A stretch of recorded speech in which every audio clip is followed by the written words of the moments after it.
zalogował się do Gmaila. On robi to przez YouTube'a. Ale musisz mieć swoje konto, poszło. I zasilanie jest, bo to czasami jest tak, że jak on się już zaloguje, to nagle wyrzuca zasilanie. Czyli się udało, tak? No to Tylko, że już mam ten sam program na komórce, on idzie bez żadnych zacięć. A na iPadzie, który ma z kolei dużo wyższą jakość kamery. I w ogóle ogólnie jest lepiej, bo ja wtedy mogę odbierać telefon. To jest ten klimat.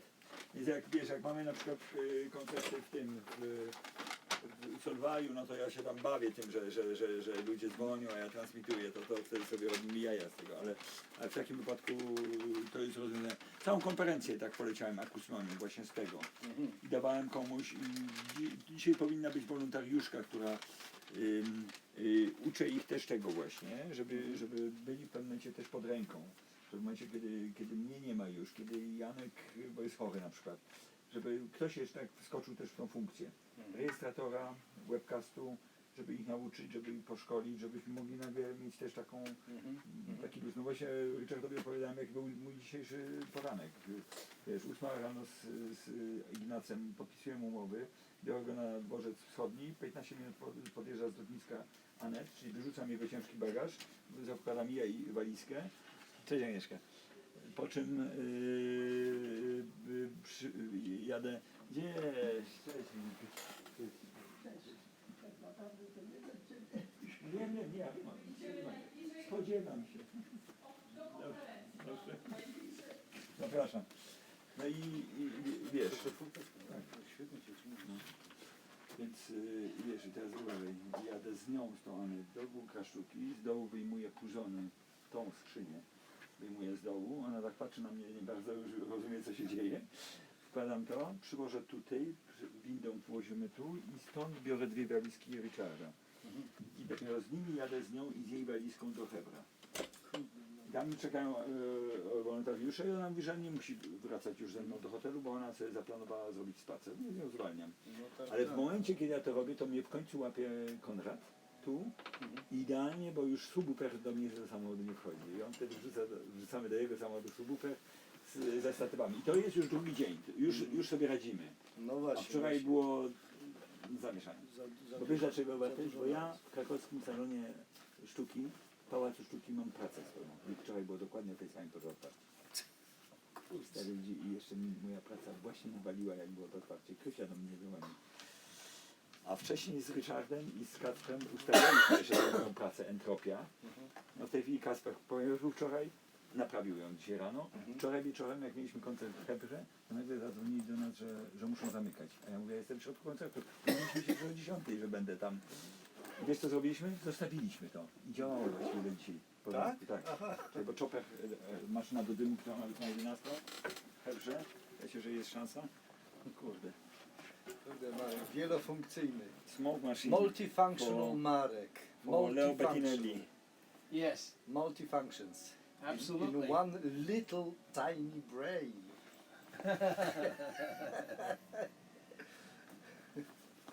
Yeah.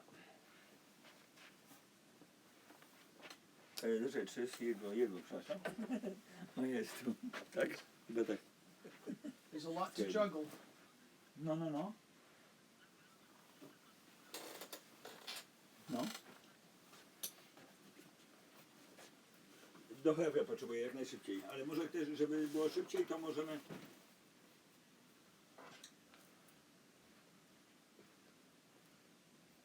No to jest idealnie, no, ale to powiedz mi, gdzie się pojawić?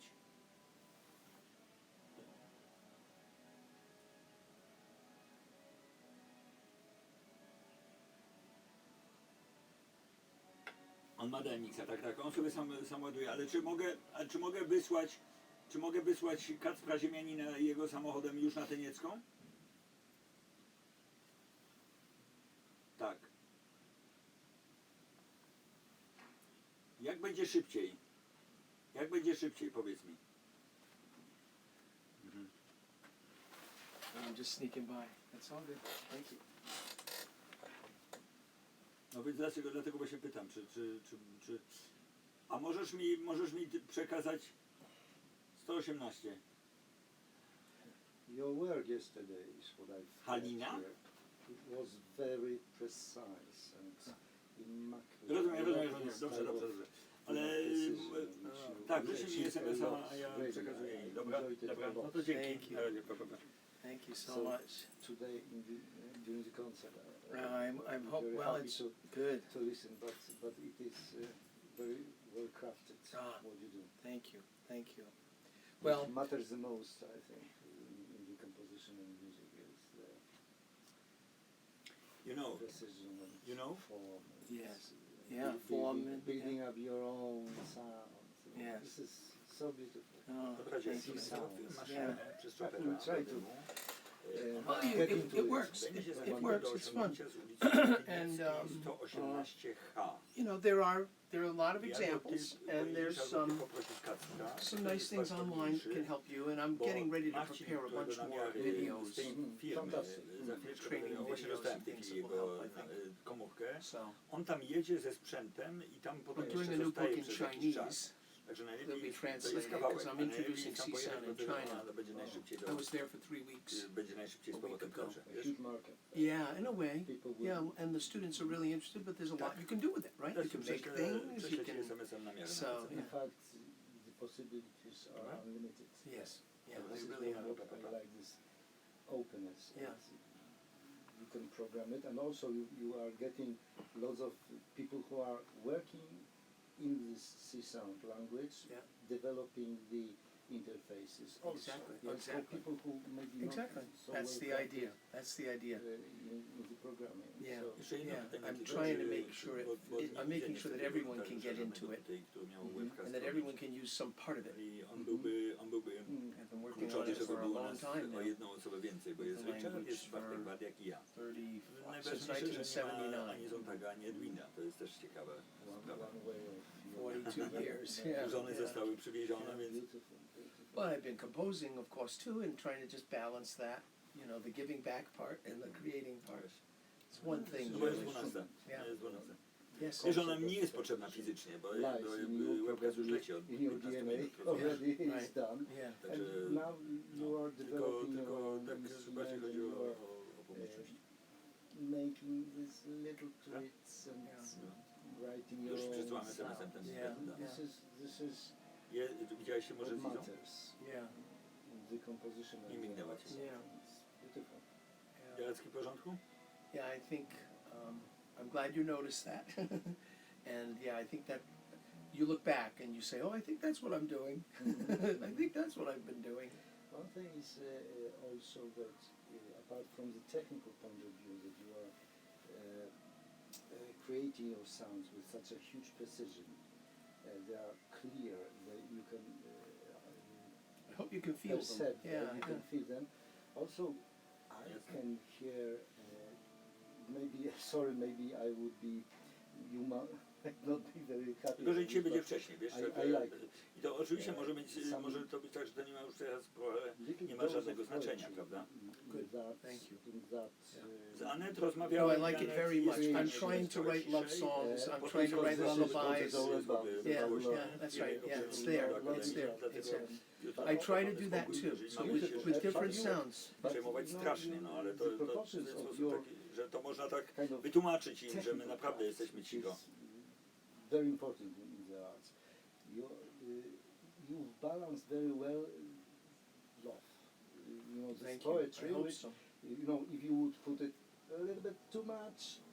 To dobrze, że wiem, to dobrze, że wiem. To ja do pani Jani sobie sentimental, z tą but sprawą. just underneath. Ale właściwie nie mam interesu w tym, bo ja raczej się będę Oh, wynosić. good. wiesz? Thank you. Very Thank Bo you. to, bo to, It's. I try to make sure. It's there. I think. Mhm. And yeah, so it's there, and you're right. That's very important to me. Mhm. And again, finding the balance is very important. But yeah, that's Yes, how I like when you did tweet with your Nie, ja show czekam us na policję simplicity normalnie of tam, it, bo of nikt mi course. nie powie, że mam when you być tweet with cicho your przed number, godziną 22. Nie ma takiej regulacji, która by dawała nam, blokowała nas. To musiał być nakaz jakiś, wiesz, thinking that you have to make a significant difference. ale do pewnego poziomu. Something that Pewnego will be poziomu. To better. są zamknięte przestrzenie, tego w ogóle nie słychać na zewnątrz na ulicy, także bez jaj. Nie. Wydaje mi się, się zwariować. different. Right. Yes. To jest, That's to why we jest, are talking about proportions. Yes, That's yeah. why we are talking about this precision, which basically your feelings. You know. Yeah. Yeah. Congratulate you your position.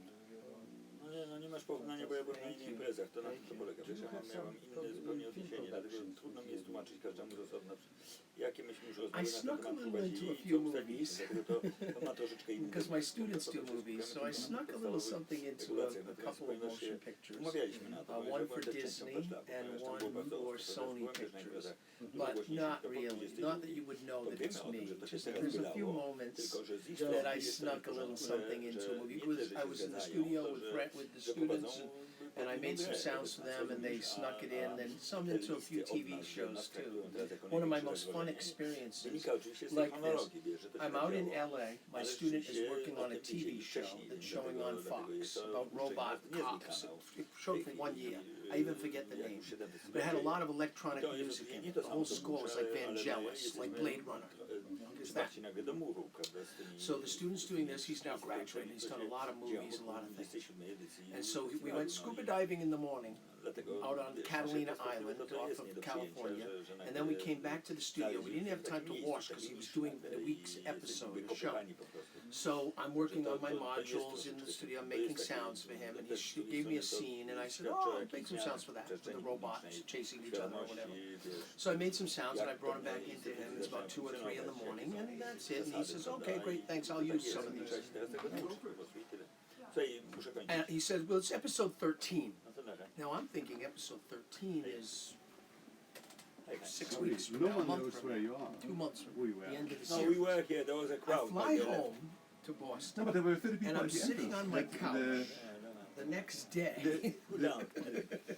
I put on the TV, The guy at the entrance It's doesn't the know where he is. We were episode. speaking with him for 10 minutes trying and to there's find my out. sound.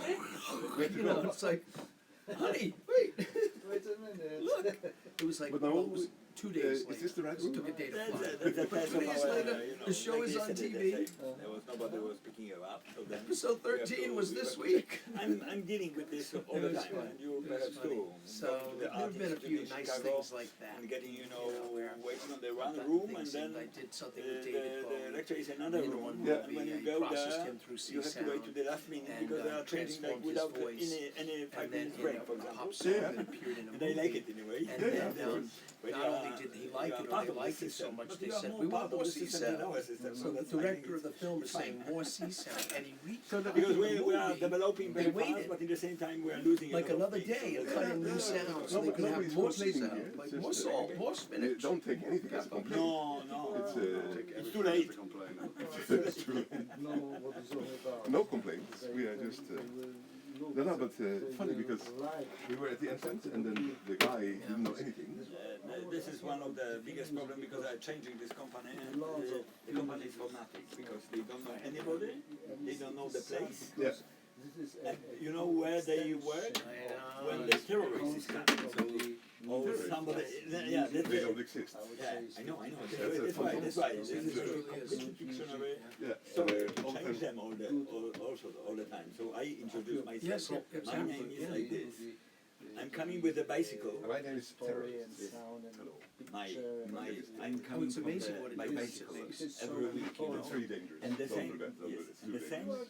guy asked me, excuse me, what's your name? Because I have to write Yes. your name to give you that Right. coupon Well, for the your good bicycle. news is, That's I it. agree Yeah, with you, yeah, it's a mix. After 40 years. But Cool. I've been teaching down at Berkeley for 33 So let's connect the years, ADAT recorder, and a maybe lot some of my HL students tape. now are in Hollywood. They're doing film, It's ready. they're doing Yeah. TV, they're doing Yeah, quite a no, lot. but you have to tape. Okay. A dozen, We have another very two extra successful machines. doing game Yeah, audio, right. and they're We winning have others if awards. you need. I did not see this machine for such a long And they're time. doing, and they're all C-sound guys, That I and have they're all myself, but listening to sound, and so there's special stuff that at least my proteges are bringing into film. So I'm happy about that. I feel like, you know, so it's changing, and a little bit of that is happening. So yeah, it's happening. So you have the, okay. You know, through the students mostly. You know. I will. Is this the sweet spot? Yeah, that's the best. Yeah. But the best for sleeping. We've changed things from So in many cases we kill the light and then Yeah. you can really sleep. I feel it. Why is like that? Yes, Because I we- feel we it. are looking for better qualities. Yeah. Unfortunately, the quality Yeah. is cheap. Yes, yeah. Easy Yeah, exactly. So it's very. So congratulate you, really. thank you. brilliant. Oh, I'm just lucky, blessed, lucky. Good people, good experiences, good friends. Do you know Marek? I remember Marek talking about you many years ago. so you do go. Oh yeah, for many years. For many We've years. known each other many years. We've watched our children grow up. Yes. It's been great. So now we understand. I'm supported by the Academy of Music. This is my studio. Wow. Such an important person. This is a reference. And, you know, most of the lecture I try to coordinate with my classes. So, you know, like Wednesday, Friday, they're coordinated because I'm getting the group of students. Yeah. But then Saturday and Sunday is always like a problem. Dobry? Tak? Można? Tak? Proszę bardzo. Ma pani bilet? Nie mam żadnego biletu. Ale właśnie... Focus. So in many cases, yes. In fact, Oh, there was, sorry. to be very personal It's full. and intimate, we got 35 orators. So my first talk to them was, please join our lectures. Yeah, yeah. That's your duty number one. Yeah. When you don't know what to do, this is the exact plan. Okay? Yeah. So the second one is when we need you, so just go to the installation, declare exactly the time, take your timetable, then we can make the whole plan working. So that's a little bit problem. But yesterday I got the half of the group, for example, for Richard. Many others were close friends, you know, Yeah. people we know, and But you were also bringing your okay. students then to Bunkers too. Yeah. Yeah. That's, I guess, the same There's group. another group. Another There's group. yeah. That was the intermediate group. Ah. Into art school and the Academy of Music. So on Friday we have a composers and theory of music and conducting. That's the first department. And Yeah. music education, the first department of the Academy of Music. Yeah. Then I have singers and instrumentalists.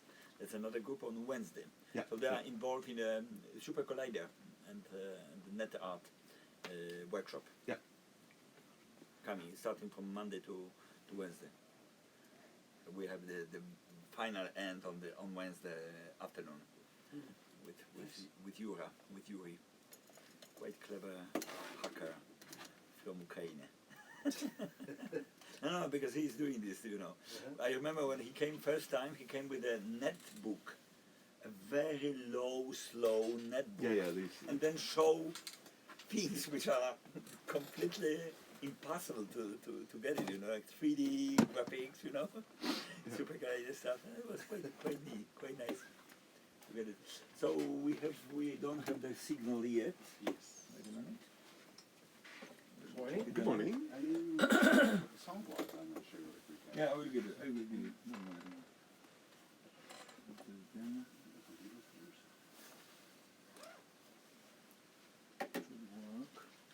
Can you check on the system preferences whether it's connection with This is not. It's very friendly position. But I think I know what. But we are using mainly, you know, HDMI, so that's why I'm afraid that I gave you the wrong connector. And you're in the same hotel, I guess.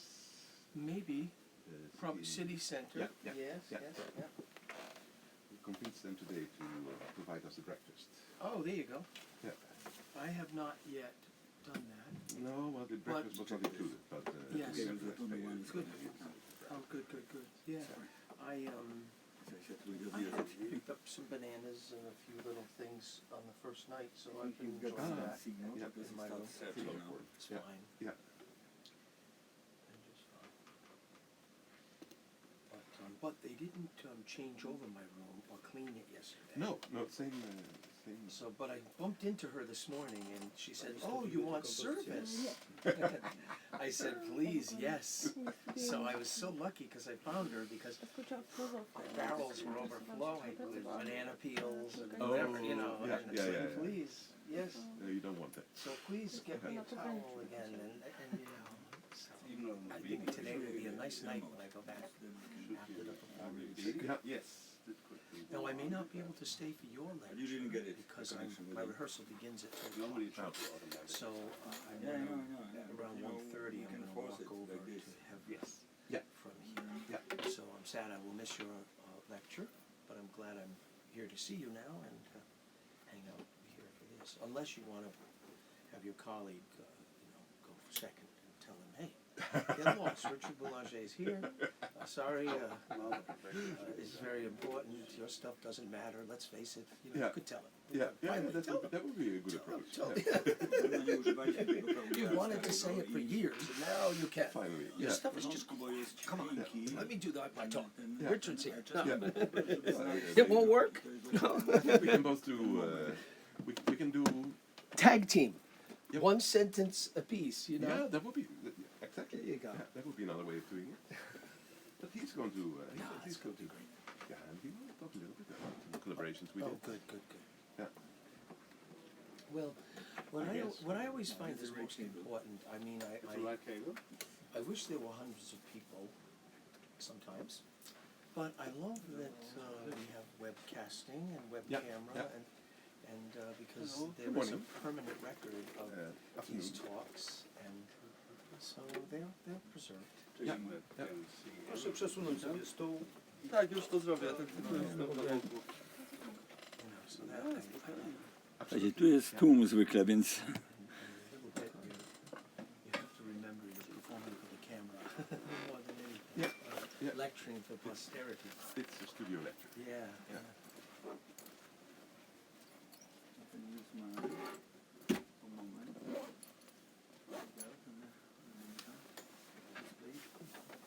Would I present music? My whole concert tonight, I'm playing 4 or 5 pieces. I use modules. Everything has got a little bit of C sound under the hood. So I have some live pieces with alternate controllers. I have some Yeah. brainwave pieces, Yeah.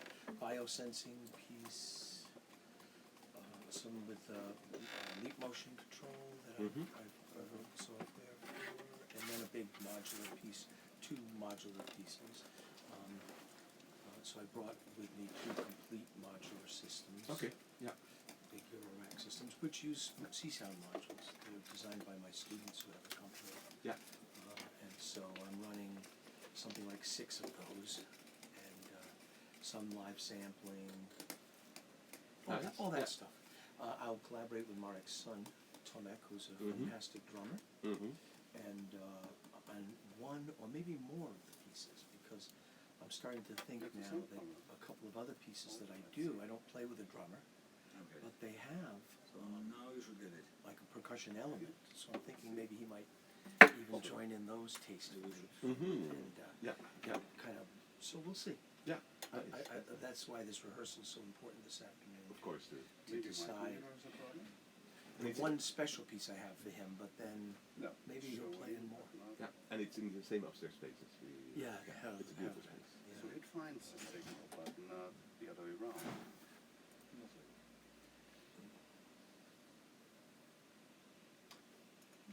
Kennst du das Problem? Meiner erkennt es, aber erkennt den anderen. There it is. It's Oh. Shrink. Good job. Fantastic. We start the lecture by Jan Peter Zontak from Berlin.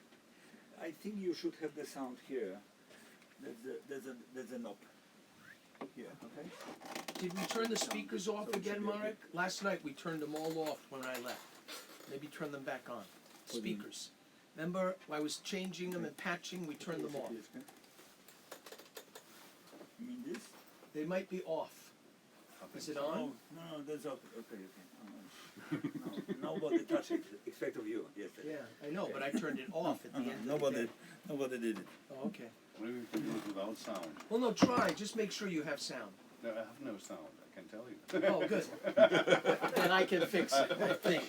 I can sing it for you. Or is it? Oh. Yeah. Marek wasn't understanding what I was saying. There you go. Okay. How's that, huh? Okay. I know the studio now. that's Yeah, it's opposite logic.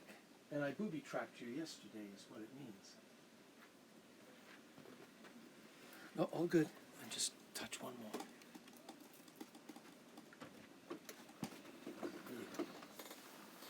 Well Glad done. I'm here.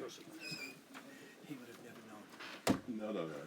He's on to Well, something no, else. because we were unpatching everything for my lecture yesterday and plugged into my own mixer. So we turned everything off at the end of the day to repatch, but we never turned them back on. Yeah. So. So shall we start? Or shall I we guess wait? we wait for Mike.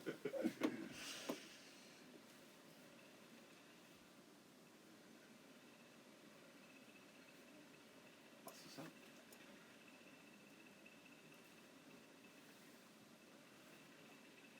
I don't know if it's the speaker. I think it could be the heater.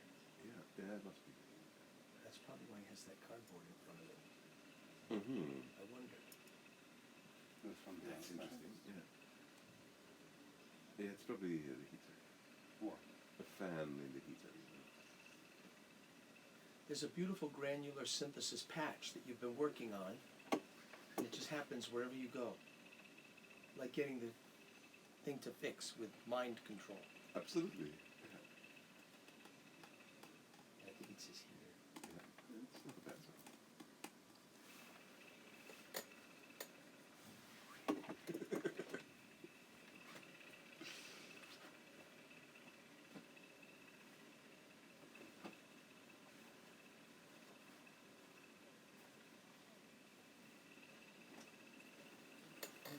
Service.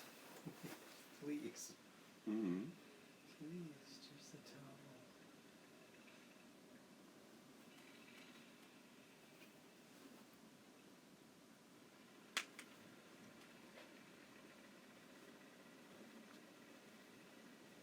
It is very interesting they have playing cards on the board. Because I went into another office of a professor, a piano lab, and there are playing cards on the coffee table there. So Mm-hmm. it must be a thing at the academy where everyone Yeah. is addicted to gambling. Oh, okay. I see. It's coming. Yeah. What's the... That's not have to do with algorithmic composition. Yeah, no, it has nothing to do with No. music. No. It's all about money. Texas Hold'em or whatever that game is that they play in the casinos. Blackjack.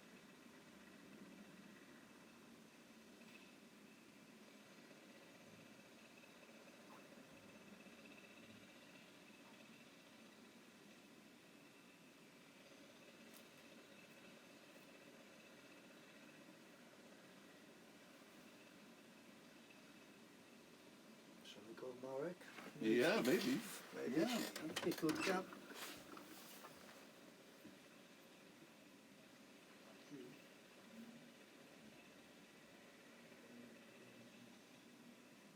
It's from the window, isn't it?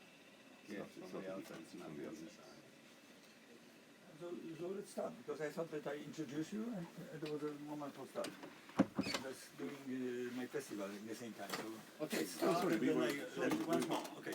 Can you I'm choose the very happy to Marek? announce you the lecture of Jan Peter Zontek from Berlin. He's an extremely important part of the festival. We had a show yesterday at the Bunker Sztuki. Perhaps some of you were present or not. And his work, his video work, with a very specific sound material on the background, the English brass band is dealing with a very unpleasant, let's say in a very diplomatic way, action from the police. In fact, when I get this material first time, I have a concern.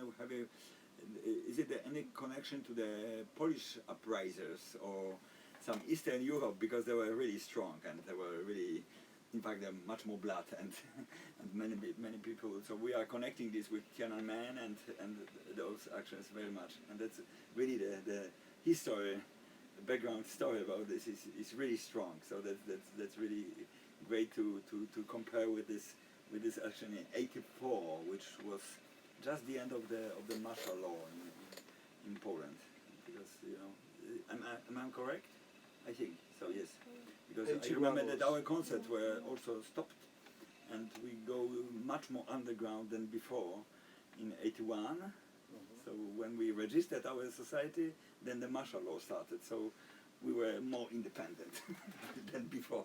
Before we were not registered, but then when the martial law started, then we went down with the illegal concerts, of playing in the ateliers with the help of some embassies, and that was really great. So I think this is a very important part of the history going on in different places. It's a British history, so the reason that I just, for those of you who haven't seen it, I can just play it. It's a really short Exact. loop, and there's a problem with the computer. You can't control it from the outside. We can cut the light. Turn off the light, maybe?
Take your bloody pictures now!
see in the show. The main idea to propose this piece was that it's one of, I have not that much pieces which are based on found footage. And so it's on NTSC, and I thought this is something which is so dealing with aesthetics of pictures. I'm going to talk about that, and sound with high symbolic material that it even works on a smartphone. A lot of my works are about perception, and I just want to work, and it's similar to Edwin, only with my interfaces into specific spaces, and so even my video installations are really, the people have to build special spaces for it. And this is something, it works because it's found footage I took from YouTube, most of that. And the background is, I'm sorry, I don't remember the author of that, and I think 8 years ago there was a novel written, and it's half documentary, GB84, and I was asked to work in the theater adaptation which happened, which was came out in Oberhausen, which is in Germany, in the district where we had miners industries in Germany, and it's all died. And the important maybe about the book is, and this is totally different to the Polish history, is that with this first miner strikes, and at the same time the battle with IRA, so with Ireland, that was total change of the British politics. It was the time when Margaret Thatcher came to power and changed and opened up to a new neoliberal system we have now all over Europe. Maybe this is an historical point. But on the other hand, I looked so much documentaries, and I was wondering that Bob Geldof, you may know him, he said that Margaret Thatcher for him is a real political punk, and he likes her because she quit with this endless strikes on the street, which created the punk movement, because there was so much this kind of whole workers system there. They had so much demonstration that the whole system was close to a collapse. But the minor thing is a different thing, and this is just found footage what you have seen from. Sorry, you haven't seen. From the Battle of Orgrave, and this is in this big war, so to say, miners' war. Is that a climax point, because the first time that like hooligans, the miners, had a confrontation with the police, and these videos were shot by the police, and so they are used in a lot of documentaries, and it was 3 months. We were searching out and cut out all the slides from all documentaries and cut them together to recreate the original footage, because like in every news you get only a few seconds, and so we cut together, and that's the reason you see different colors. And so I try to recreate the master material from this shoots from the Battle of Orgrave. And on the other hand, what you can see now, I'm jumping through that. There's another tradition, really small pictures, but no, maybe you should turn the light on. Again. This is a British brass band, and this is what I learned from this production. I never was aware that Great Britain has a different kind of brass history. Here you see the old ones. So it comes from the middle of the 19th century, and what you see a lot of tuba instruments, and instead of a trumpet you see a cornet. So everything is a horn instrument, everything is a tuba, and everything is related to the history of, on the one hand, of valves, sure, but these are really conic instruments, and so they, without having trumpets, which are more cylindric, you have not that sharp A sound.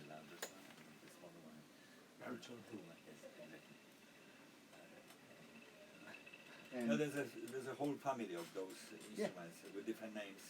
The smaller one. Yeah, your baritone. I don't know how you tune different way. And yes, but you see the soprano, you see the alto, tenor, bass, in lower. So this is another thing. And so this is a marching band, and what you in America would call a big band, but with different instruments. And they have competitions every year. And there's a big Hollywood production Big on, festivals. especially this minor thing that a mine is closed down and the orchestra of the mine is winning the competition. So it's a really nice Warner Brother production on that. But so sound-wise, it's totally different sound because you have always that middle tones, so it sounds and even when they play forte, only the trombones have that A sound, like ta, like the German idol romantic sound, and they play every kind of music. This is what I like, and so I decided for the whole piece I arranged only for a British brass band for this special thing because they played dance music and they played for funerals, they played for demonstrations, and they were always in competition. And this is a kind of history of democratic participation in culture because he played even operas, parts of operas. And this was for me totally interesting that with the minor culture, even they had their own soccer clubs, so maybe half of the soccer clubs were close to, and this kind of tradition. So what we hear is British brass band, and for sure, I don't want to talk that much about the composition, but at the beginning, at the end, you hear original sound footage from the streets, from choirs, from the demonstrants, from the miners. And so everything is based on what for you is a simple thing, on analysis on the frequencies of that. So I just did an analysis of this minor chorus, I put it in loops, and then I changed the frequencies, and I built a kind of what you heard is post-dudecaphonic composition. It's all based on MIDI, and then produced it with a virtual brass band, and then I bought samples, and then I added real brass instruments. So it is really a studio production with only 5 horn player, not a whole orchestra, and even a mix of different samplers. But this is normal studio work. So everything, it's an electronic composition, but for real instruments, and I try to combine that. And it even creates this kind of heroic atmosphere because it's a typical agogic of post-Schoenberg, and it's just working with the tempo. At the beginning we have the marching tempo, and then it's slowing to a quarter of the tempo. So it, in a way, it has some similarities to what we heard yesterday when Edwin played. It's about different times and different parameters, but everything for valve instruments, not for slide instruments. So, and out of that we created this kind of sound. And so we have the sound of a lost time or a lost sound of miners. On the other hand, it's a kind of memorial.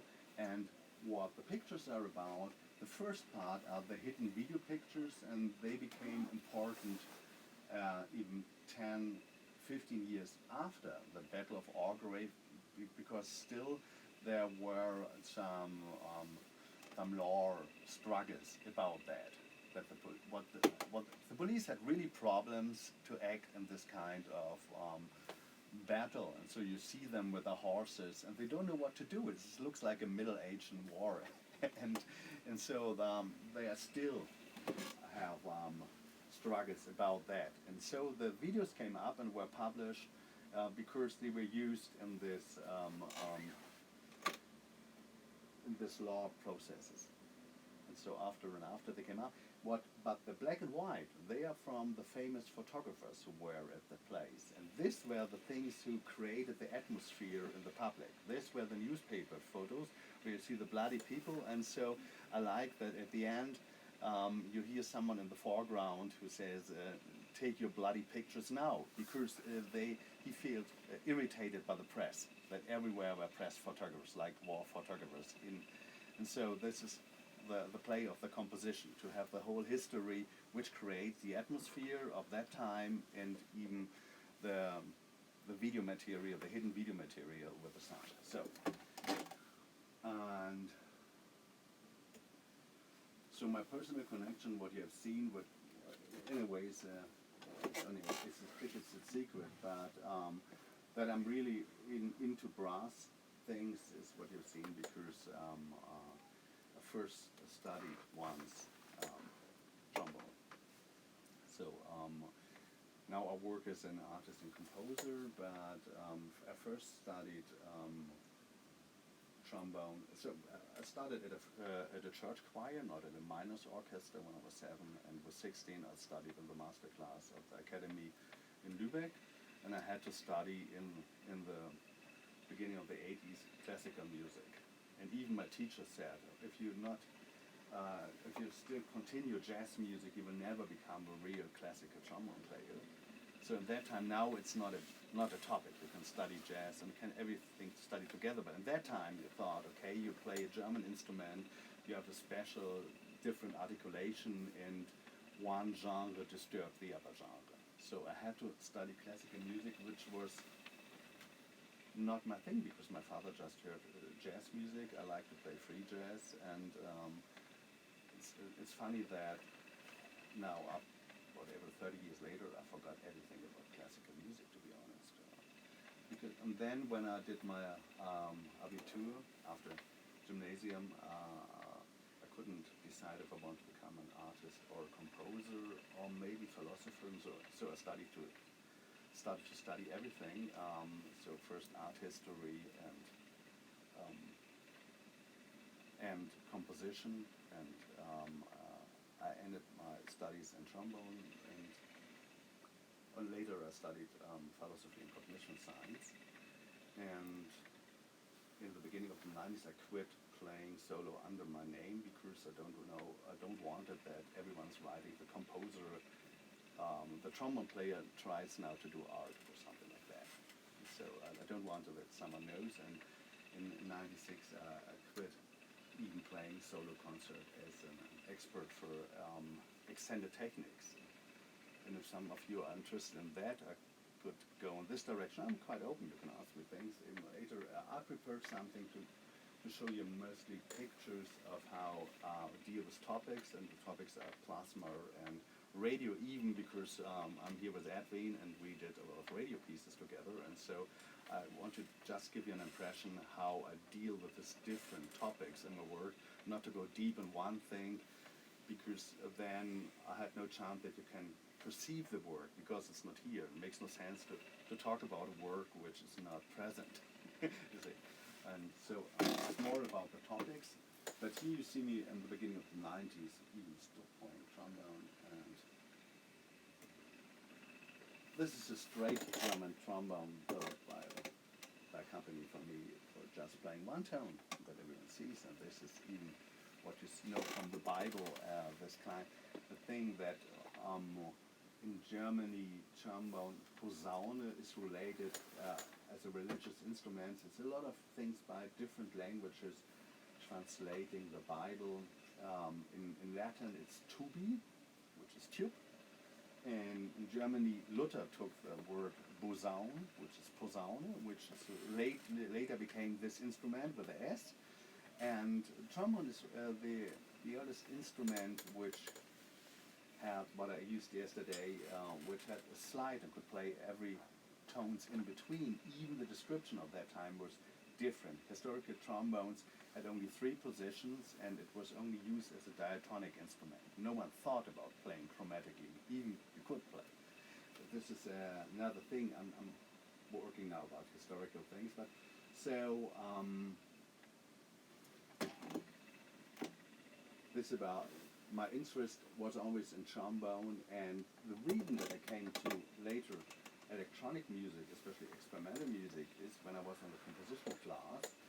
I was really influenced by Albert Mangelsdorff when I was 16, because in that time I bought an electric bass, and I wanted to play like Mark King, level 42, I thought it's more sexy to play electric bass. And then I was in a concert of Albert Mangelsdorff, and he was playing solo.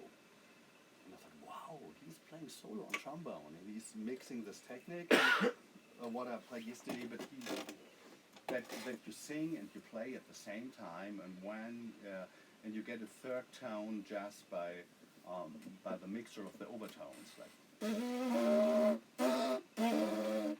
Okay, when you played, and so I like, wow, and then it was the same year that Bobby McFerrin came up with a solo LP in that time. He was singing solo, what I really like too, like, it was great that someone is just singing to an audience of thousands of people and could do it just with a voice, with another, whatever, strange technique. And so I started to work about this technique, like Tibetanian undertone singing, and I tried to mix everything with trombone.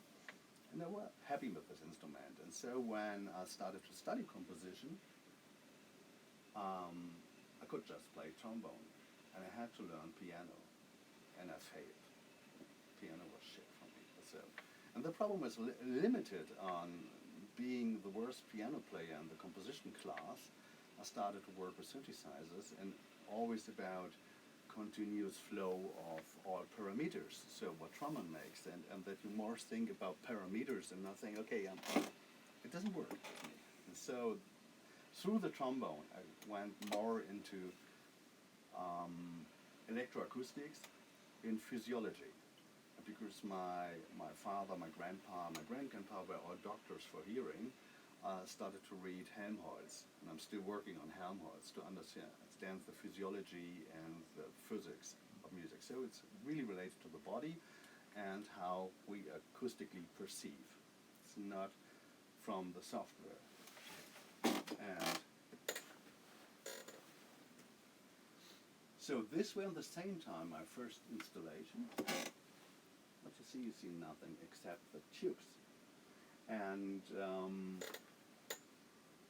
in philosophy and art, I was working about perspective theory, basically about theories of space, how we perceive space, and we all have included a model which still works in our digital times. It's the Euclidean space. When you go deeper in philosophy, you will find that the Cartesian space is built on the model of the Euclidean space, but you can see that you can feel the whole world. You can describe it as endless dots or lines, or you can say I'm surrounded by an architecture, and these are the limited walls, and I'm on the position A3, like in a chess game. And there are different models of space, like an old Indian model, and at that time I studied with Raimundo Panikkar and Ivan Illich, and they were all talking from different perspectives. That, like my main teacher, Prince Rudolf Zilippe, who died some weeks ago, he did his habilitation about Naturbeherrschung am Körper, so about how we discipline our body in the Baroque through the idea of Euclidean spaces. And he was doing research on dance and on military and how the Baroque gardens look. Everything is in a way measured. We have that measured word, and in philosophy you can argue in the direction that when we see the world just limited in this kind of grids, you have not a feeling about what is under the earth, about maybe the spiritual relation. I'm not interested in that. But even our view on nature is limited, and so it combines with a lot of holistic theories which say, okay, that we treat the earth like we can is because of the Euclidean space. Because it's just a grid we change, and so there is not an importance. We don't see that the tree has something under it. We see only the part coming out of the earth or something like that. So I know these other models like the Lothricht space, and I was thinking, how can I work with these different ideas of spaces? And the visual arts are really into like the whole modernity in Euclidean spaces. And so I thought, okay, because acoustics are different, or music is something different, because the medium is a gas mixture we call air. And so it's still filled. This space is filled with a substance, with air, we're breathing it, and in that we do changes of pressure. And this is what we call sound. in English I'm limited now. In German we have Schall. This is a really separate physical term for it, which means nothing like sound. And when we talk in German about Klang, it's always the idea that we talk about harmonics. Even Rauschen is a different word to noise. So, but I would say Schall could be sound, but it just means that we have a movement in different media. In the gas media, air is what we can describe as oscillation in a special tempo. Even weather could be sound in that thing, because it's pressure change. And using this, we are still in a medium. And so I work with high tones, like I really like the works of Alvin Lussier, and through my studies I get in touch with John Cage. I didn't know him before I started to study. I didn't know this whole avant-garde, but my teachers were friends of these guys, and so I met John Cage personally when I was a young student at a breakfast at my composition teacher's house. And so I said, wow, you can do that in music, and Alvin Lussier, you can just work with sine tones. And so I'm still obsessed with sine tones and noise generators. And I worked with interference fields, so I started with 8 sine generators, and I did the circuits by myself, and were SMD, and I was wiring that shit. And so I was limited with this thing. It started with 400 hertz, really small speakers, and I built fields. I have no photos of that. And so by every movement of your head, the interferences are changing. Like, whoa, whoa, whoa, whoa, whoa. And so you can feel in a complex rhythm field. And I did it up to 100 sine generators.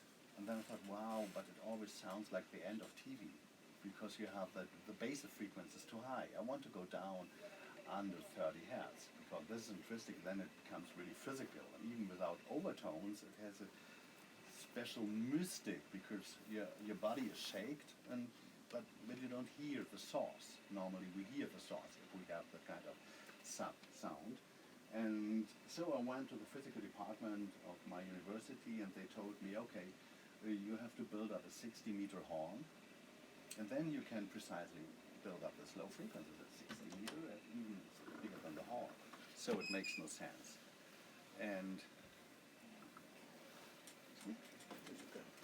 And so I met other people, and we decided to work with a transmission line system, like with a tube, and we calculated it, and I found isophone special speakers. And the problem is, what can be the source for low frequency sine generators? Because as we know, analog synthesizers are always out of tune. If you want to have an interference of 0.001 hertz, how can it be stable in that time? And the problem is, you could do it on an Atari, and that time I used Atari. NC Sound, yeah. They all followed. But even we know the converters didn't work under 30 hertz. No chance. And even on CD, everything was limited, because you don't want to crash speaker system. It could work, but the whole conversion didn't work. So hopefully abort. This is Schumann frequency decay. This is a sine generator from the 60s, incredibly expensive for measure issues, and I bought 3 of them. Camco amplifiers, isophone, and tubes, and the tubes are sharp to the resonance frequency. And so I have the right exchange volume. It's calculated like an organ pipe out of tune.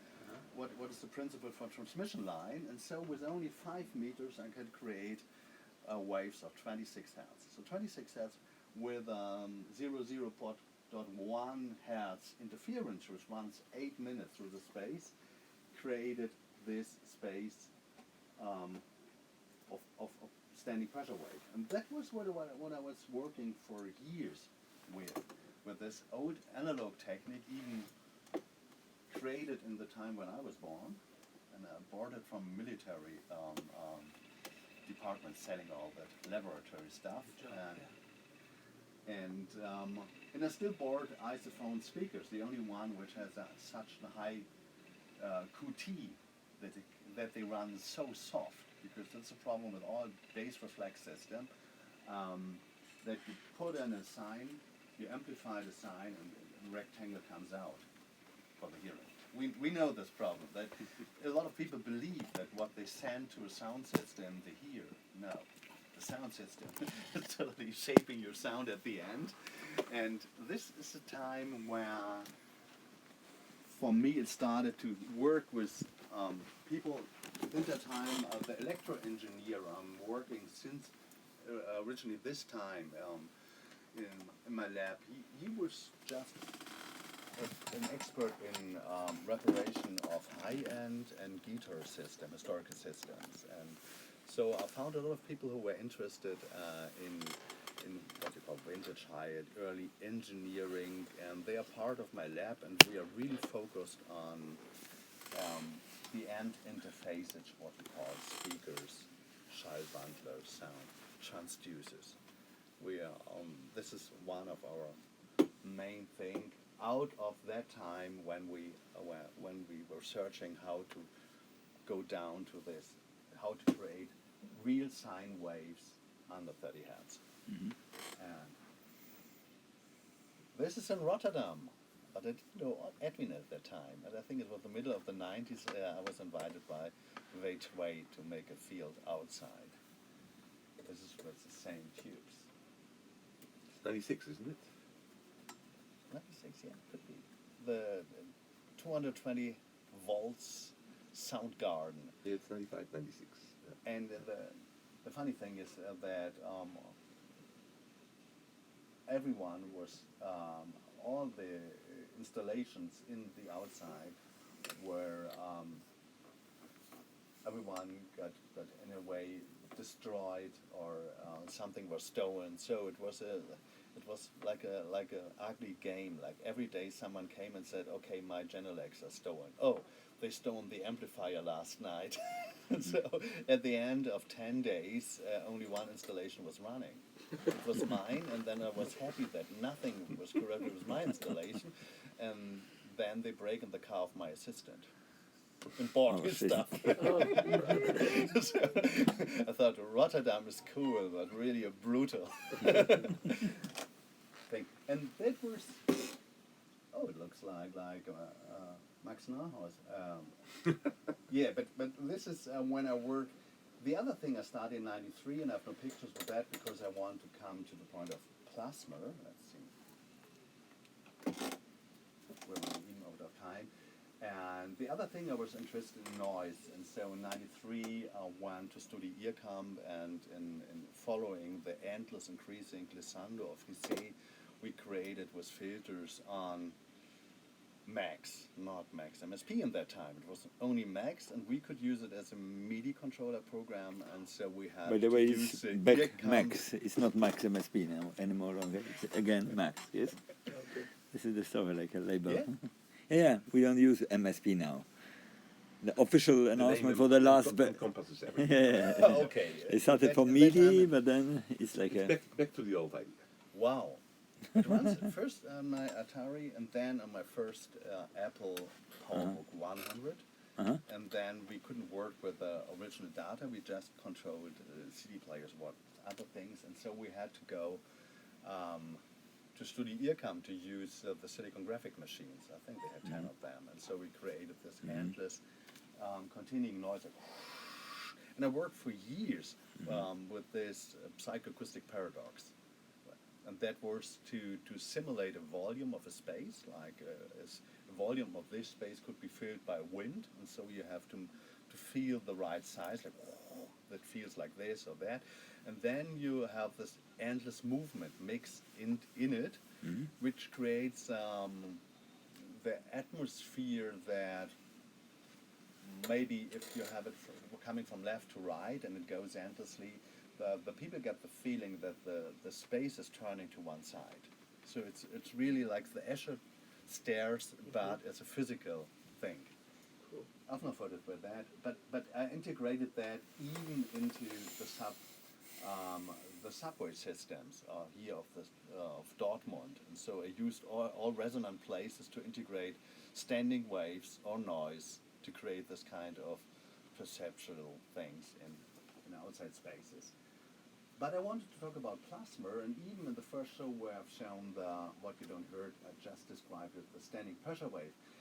And when you have a standing sine wave, it's really clean, the sine wave, in that low frequency. It really is that you stand in a position and your whole body is shaped. And you go one step further, nothing, even hear something. And you go back and your body is shaped. So you can create an architecture out of standing wave in a physical architecture. This is what I like, because that was the idea that there is a non-Euclidean space I can show. And but out of that reason, in the visual arts, I was seen as a conceptual artist.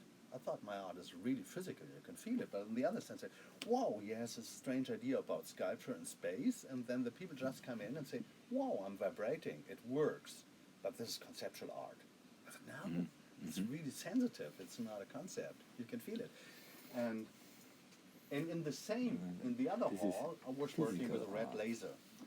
And this is just an iconic thing because I'm going now. This is my, you remember the old lasers, the old laser pipes? So I was obsessed with monochrome light, and then you can look through it. And this is my first laser, and this is argon gas. And I used it to make architectural things with lines, and what I liked about that lines is, you can see it even on the photo, you can look through the gas plasma, because there is no fluorescentic substance in it. You see just this light blue, and even I can control it with turning down the voltage after the spark has jumped through it. So I can really control the plasma, and that is a total minimal installation, because you see light, you can look through, and it's even not enough light to light the space. And so out of being interested in spaces and having close to immaterial lines, I came in contact with plasma. And I was totally into monochromy. That, yeah, early works. And so I want to give this kind of structured air in the space a color too, that you have the feeling you're in a different substance if the space is filled by this interferences, and you see it's just green or whatever. I decided in that time green because it's the most neutral color for our eyes. We always think white, it's neutral, that this is a concept, but neutral physiologically for us is green. So this is really simple. You see I filtered the windows with green. It's just to show plasma is one thing, and monochromy came into my work. See, I did it in really large scale too, filtering. This is, that one is too bad. Okay, with standing pressure waves, it's just to give you an impression, this is monochrome light, but I worked with a lot of filters and just argon, neon gas. There's no green swinging gas.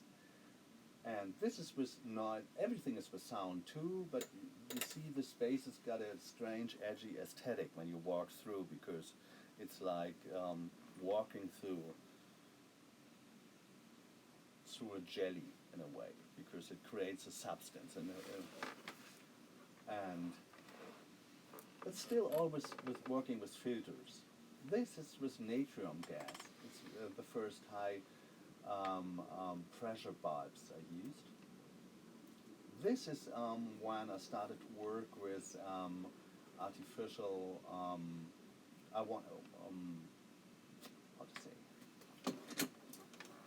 biospheres. So I thought, okay, I can work with light, monochrome light in a space. I go to a museum and I change the structure of the air. And the other thing is the humidity system and the climate system. And so I created, that was in Madrid in a museum. I built a small cell, a white cube in a white cube, which had this kind of endless, this yellow light box. And the humidity system and the temperature was calculated for this banana butterflies.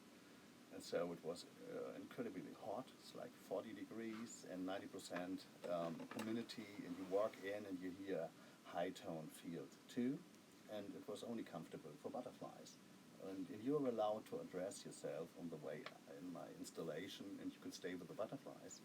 And they would even sit on your hands and were licking the salt from your sweat. So it's a different experience, but and that was still with the pressure waves, a different tube system, but in that white cubes, people always went out and said, "Oh, it's a conceptual art. I feel it, but it's a radical form of sculpture."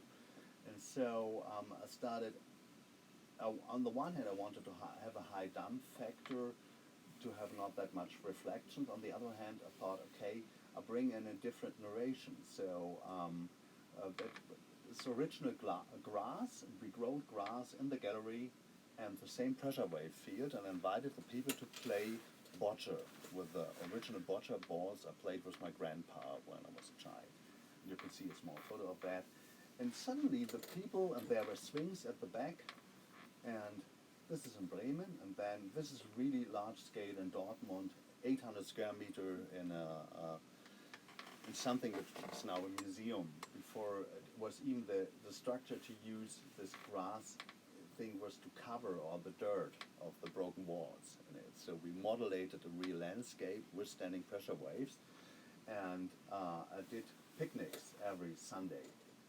And so a lot of people came to sit on the swing, to be in the same field and felt comfortable. Before they said it's conceptual art, it's code art, we just have the evidence that he did it. Now they stayed for hours to eat cake with me, to play bocce. So to integrate and to bring it in a kind of interaction creates an atmosphere that the people really perceive the spaces. This is what and even I played with a lot of reference to art history. It was called Déjeuner sur l'herbe, and so that changed from something which was basically on perception to something which was playing with a lot of historical references. This is the last version I did. No, in Barcelona at Metronome, you may know, and this is in Berlin just a part of that. And you see there I have a different speaker system which goes down to the high major, but it works. This is my studio and what I left in Oldenburg, and you can see my first Klipsch horns, my first iTech drivers, and I have grass in my studio, and this were pillows where you can hear an endless slowing down heartbeat. It's Omo, was a museum piece at that time. That is a Duendestichting, you should know, and this is the first time I used monochrome green bulb, but there were even some spikes in it, which I don't like in the blue and the ultraviolet. But this is a special high pressure mercury gas mixture to create monochrome green light, and for speakers and kind of endless noise tornado. And this is then in 2006 where I put everything together to a piece called Gamma Ver, an seascape at the Kitchen Gallery in New York, and this is a space. Yeah, I jumped through it. You see in the wall there is an isophone speaker, and to get the volume, I built a space in a space. And you can see outside there were the instruments, I think, to create the sound. On the other hand, you see a normal-looking tripod with a green bulb inside, and Naver, a company, mixed the gas for me. So they put metal, and the metal is melting through the heat in the plasma chamber, and it's like all the high-pressure bulbs you use in the outside. And when they start in the spectrum of white, blue, and at the end, it's melting the substance which creates the end plasma, and this is swinging only in one frequency. And so Gamma Ver is a work about 3 different monochromies. A standing wave created in the wall through that sine wave, and a monochrome green. I can show you later the measuring protocols. That is only green. How can we see that it's more green than the filtered green? There is no evidence. That it looks so green is because the digital cameras always take it as green, and you see even the net frequency when you do a video out of it. But when you as a person go into space, it's so green that our eyes or our perception system starts to adapt to it, meaning that you see a green space, you enter a green space, and after a while it gets mint green, it gets whiter and whiter. And then you walk through the space and you feel the pressure wave, and you think, something is changing. The sound is changing, the light is changing, nothing is changing. You just feel the perception to this monochromy. When you go out and you stay there maybe for 10 minutes, for 20 minutes, you will see the whole world in purple, because it needs a long time for your system to adapt to normal white again. So this is the only proof that you have that monochromy. And on the wall you see a small seascape, and the seascape shows Travemünde, where I grew up at the East Sea. Really boring, shitty photo, but it's a print on silver gelatine on Barita, and we exchanged the silver with uranium nitrate. A friend of mine smuggled from Russia. This is totally poisoned. This is an old tinting technique from the 19th century, and so you get a kind of bronze effect on it, and it's really stable. But so the photography had the same radioactivity like the Earth of the East Sea after Chernobyl. And I thought, for me it was interesting that we have an information in a photo but we can't see, smell, anything. The same information we had when I stood in front of the East Sea. I did the photo 10 years after Chernobyl on the same position I stood when Chernobyl happened. It was a gray, shitty day, and I thought, wow, suddenly the smog and everything around and the dust is first part of the radioactive fall. So the funny thing is, just by getting information that everything is polluted or might be polluted by radioactivity changed my perception of landscape. And I want to give that feeling in that installation, to create a space which is dealing with a lot of different references to perception, even of landscape. So it's gamma ware in radioactive seascape out of a gamma counting measure system, a standing wave, and monochrome light. So 3 monochrome factors created together, and this is another adaptation. And here you see Jules Verne, where the title is from, La Rayon Vert. So he wrote a book about the green ray, which is a diffraction phenomenon, what you can see on the Earth when you look on the sea. It's another game. So when you enter the space, you get the whole story, where I took the photo, what the East Sea is, and how Jules Verne quotes the New York Times of that time, and is talking about the green no painter ever can paint. And this is a light phenomenon, something you can perceive in my space. And then I created a space from, I thought about a guy who wants to recreate my installation.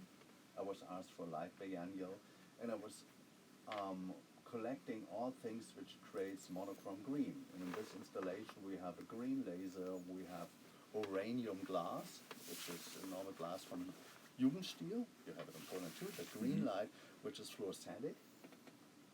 Oh, this is my green bulb when it was produced and tested at Naver. You see the whole technique of Naver to measure their bulb systems. It's a kind of light lab, which has machines out of the history of more than 100 years. And this is this is in Amsterdam, Gamma Ware. And this is uranium glass lighted by a laser and fluorescent flashes. I don't want to talk about the sound effect. It's all about plasma. And then the whole history about this research of historical technologies brought me to a point that I started to make this kind of installation where you can see Tesla patents on this hall, narrations on Inuits about the perception of green lightnings. This big picture is a huge ring antenna which detects natural radio. I'm working with Edwin about. Hopefully he continues to talk about natural radio.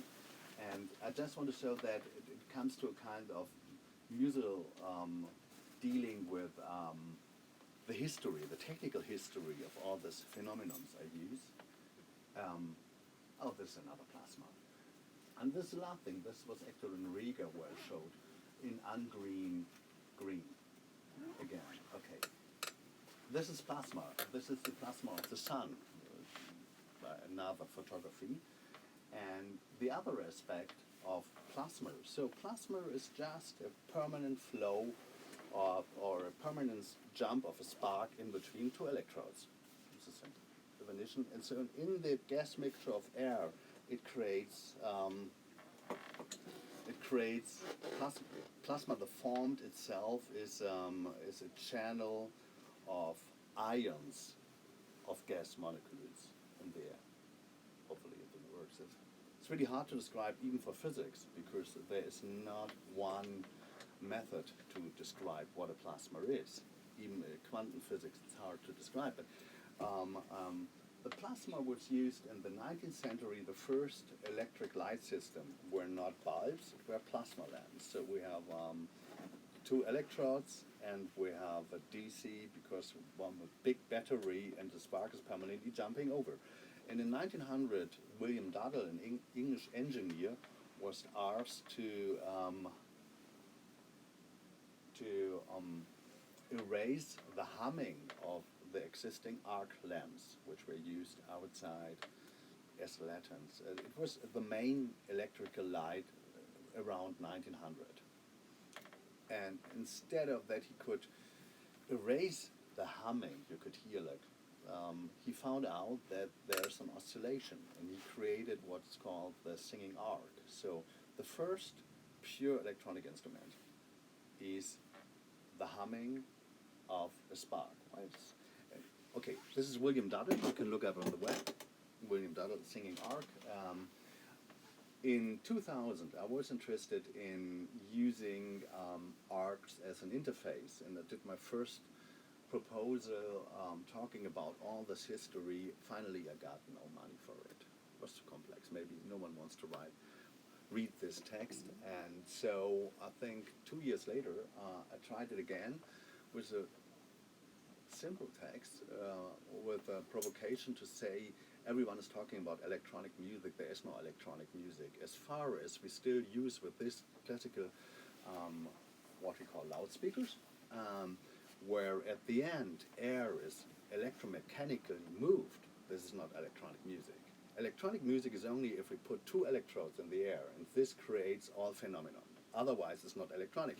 And with this proposal, I got money, enough money to work on William Duddell's singing arc, which at the end is a loudspeaker system, because it's atomic system, because when the arc is changing with the amplitude modulation that fast, its temperature from 0 to, not 0, from the temperature of the space to 2000, around about 2000 degrees Celsius, it's moving the air by changing the temperature, changing the pressure. So you can use it as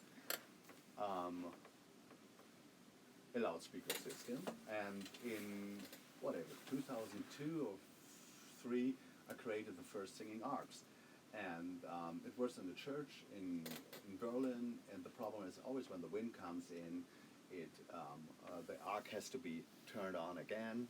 And I did it by hand, and it was this size, and I had at that time 10,000 volts there open lying, and so it's totally dangerous, and it was a private show, and normally it was not allowed to work with such high voltage in spaces where everyone could walk in, because when it falls down you could be killed by the high voltage. And on the other hand, it was a shitty small sound. It sounds like a piezo. You'd hear voices singing to create that it can. If you have abstract sound, you would say it's a humming noise. But if someone is talking to you, if the arc is talking to you, you see, okay, it's modulated. I can hear it. And but after doing the research for years, I thought it may be more interesting to tell all the history, because no one gets it. It looks like a fake. It looks like just an arc and somewhere a small speaker. No one believed that the arc is creating the sound. And so I created a kind of, that was in Tesla times in Berlin in 2006. I came out with a chamber opera sonnet project where I explained the whole history of electricity, 100 years of electricity. And so I had the Galvan clocks in it and a lot of technology things. And now I'm running out of time.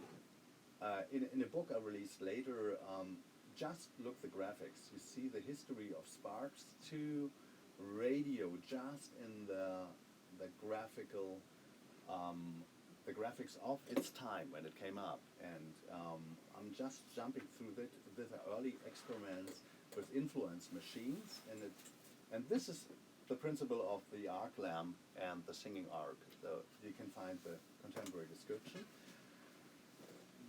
This is electromagnetic waves created. That's the first when Hertz found out the external effect of electric sparks, that we have an external distant effect, which is called the electromagnetic wave. And this is the Hertzian experiment in a diagrammatic of its time when it came up. You see, that's a secondary spark. I thought, and this is with the antenna and the Earth contact of Popov. And so this is a rumor concept with, you see an arc in it. This is an arc lamp integrated as the oscillator and sender. So this is a more complex system, and this is our system, how we solved a lot of problems of Tesla when we went to the Tesla principle.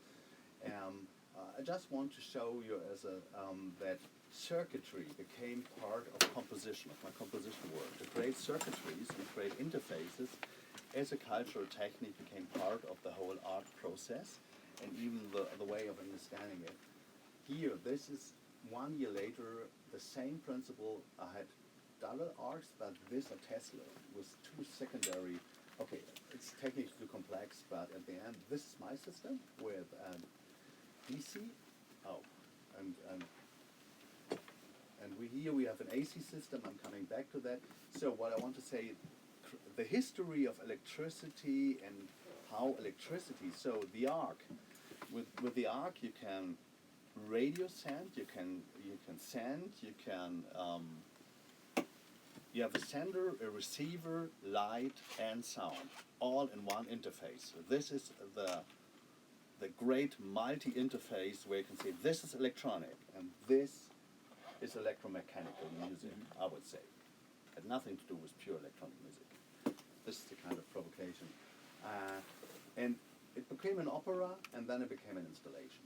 This is an installation. I just want to show how it looks when it's in a museum, with all that interfaces. And here we give a concert for Tesla, for 2 Tesla arc systems, and here you can see it.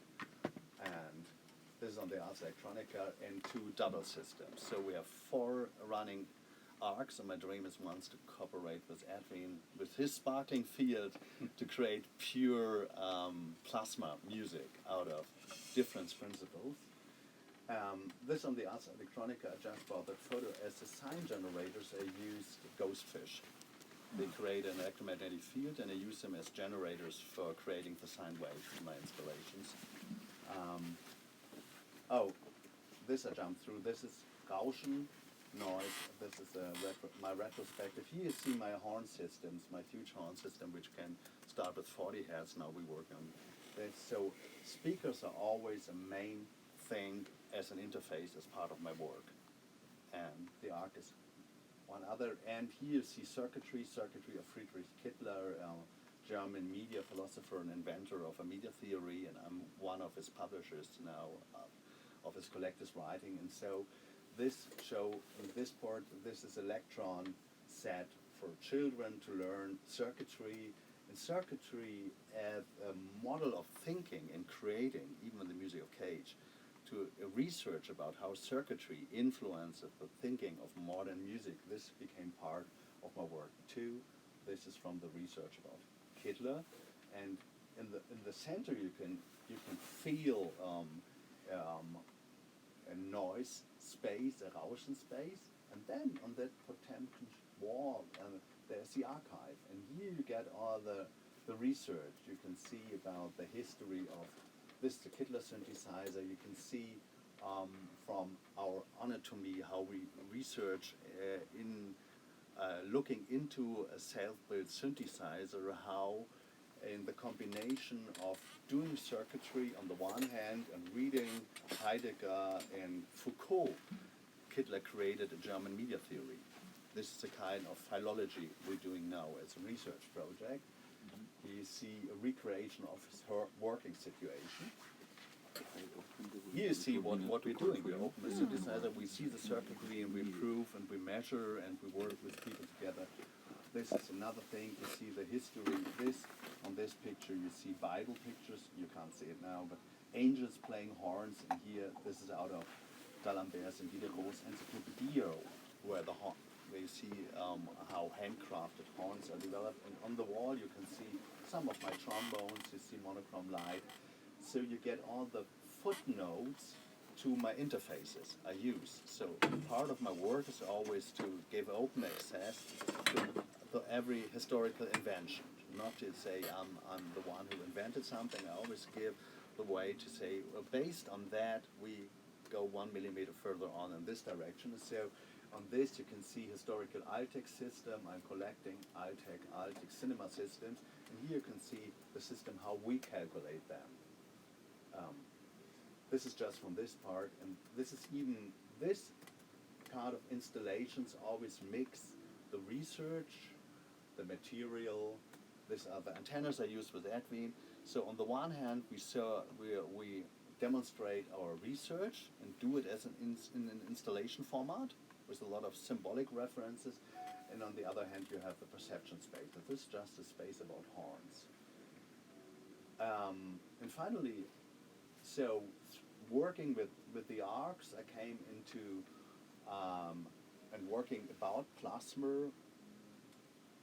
It became part of the radio history because I was interested in the aurora borealis, the northern lights, which are this big green plasma phenomenon, just controlled, or they are the result of electromagnetic high energy storms from the sun interacting with the polarity of the magnetic fields at the end of the poles. And so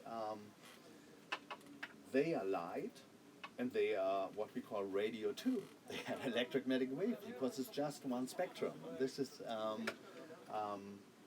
even the point when we started to collaborate about things. My interest came from plasma, and this coding, how to code plasma, brought me into extreme long waves of radio.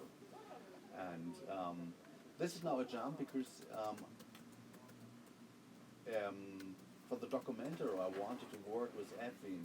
It was my dream, and they understood something miss. And I said I want to make with Edwin a project about extreme long waves, radio. And then I heard nothing and blah blah blah. And at the end I got an invitation. And Peter, write something for radio. And I was so pissed. I'm not interested in the medium radio. And okay, and so I thought, okay, now I can cancel that thing, but I want to be on the documentary, so I'm writing an opera about my research and why people in the 20s and 30s, like Brecht, Arnheim, could believe that radio is a new medium for sound art, because Arnheim said sound art is an immaterial art and radio is its medium. And I turned it around to sound art for me is body addressing space art. But I will follow your ideas, and I created ensemble music, and everything in the music is done by real musicians recreating sounds of radio, and it became an installation in the Academy of Arts. And then it became an opera. It's so dark now, I see it. So my time is gone, and so I just make a bridge to Edwin. Our first collaboration is that we extended atmospheres. We extended Legacy's atmospheres, and with a lot of standards. You see horns, you see clip systems. Under the ceiling were another 4 systems, and it looks this is a look of the Collegium Hungaricum in Berlin when we showed that piece, or like, during the day. Oh, it's too dark here in the space. You can't see it at night. This is a night view. And then the next project we did together was Rundfunk und Funkstyle. That's a German title because we have that nice thing, Rundfunk. We have not the word radio, and we have Funk. Funk came from spark. And so we have a positive word to say that this kind of transmission is related to spark because to honor Hertz, the Hertzian wave. In English you would say wireless. You just talk about the absence of something. No wires anymore. And we say, oh, a spark is producing something mysterious. So we took a German title, Rundfunk means to send out in a circle. Rundfunk Empfangssaal, to turn around the radio situation, instead of sending, we are receiving. This is when we had the premiere. You have the same pictures? Yeah, for On sure. my computer, but I don't know, they're not in my presentation. Okay, that's No good. worries. No, I go- just. go. And then we turned it in Riga. We had it as an installation in a botanical house. That's an electro adjust, and that was the biggest thing I think we did at night and Amsterdam and Jerusalem. We received with different systems natural radio and send it through different systems to the audience. And maybe 3 minutes if you have a question. It's just a rough overview with motives. I just want an idea how you work with ideas instead of going deep into one composition. I just want to give you an overview that over 30 years I'm working with the same topics in different fields. So, and this sometimes, and radio came through plasma, and electronic and sine waves and noise came through playing extended techniques on trombone, what I did yesterday live. So it's all the same things. I'm just working with waves about perception in different media, in different historical contexts. This has been really fascinating and wonderful to see all the work. Love it. I also have some Tesla coils that are MIDI controlled and computer controlled, and it is fascinating that there is no speaker and that they're loud, and it's really interesting to use them to transmit audio or whatever. It's so many of your examples are just fascinating because of the kind of new way of understanding these technologies and what they bring. And I'm really thrilled to have heard more about your work and to see the innovation that's come from looking at these technologies differently. Or it's been really great. The thing is about Tesla coils, in the web you can buy Tesla coils as a speaker system. But the funny thing is you buy them, the sound immediately comes from the transformer. Because normally a lot of MIDI systems just code the modulating frequency. Right. You can hear even in the transformer. That's the reason we have tubes. Our system works like you hear nothing. If no signal is on it, you hear nothing, and Right. it's just you hear the plasma, not the other thing. And I've seen a lot of performance where I hear the transformers resonating and giving a nice picture, and then you have just the oscillation system, which even Duddle added a keyboard to arc lamp, and he could play like and this is the same you can do with Tesla. You have an instrument, but you can modulate or code the plasma in any kind of frequency, and then it's a pure loudspeaker system. It creates every kind of sound depending on the size of the spark. And we have this size to have a pure spark, and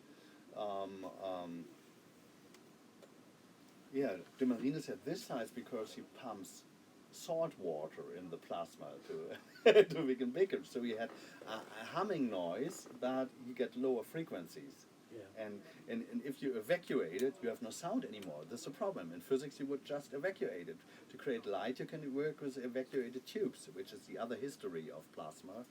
And so this is even the old problems we still have to solve.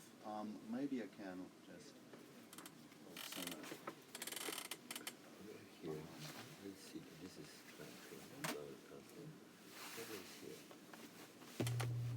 This is from the opera Sonagion, and at the beginning we used a lot of historical systems, and at that point we just measure the electric pollution of the system which are not connected anymore. So it's about electrosmog. This is all done by electrosmog of all the systems we used before to create sound. But I just want to show you the singing art. This is the arc, and the spark is started by a brush because I was not allowed to go with my hand into the high voltage in an open performance. And now you just hear a female voice transduced out of the arc, and you have not that rectangle sound of a human arc. Okay. Some other question, or we are done? Yeah. Excellent.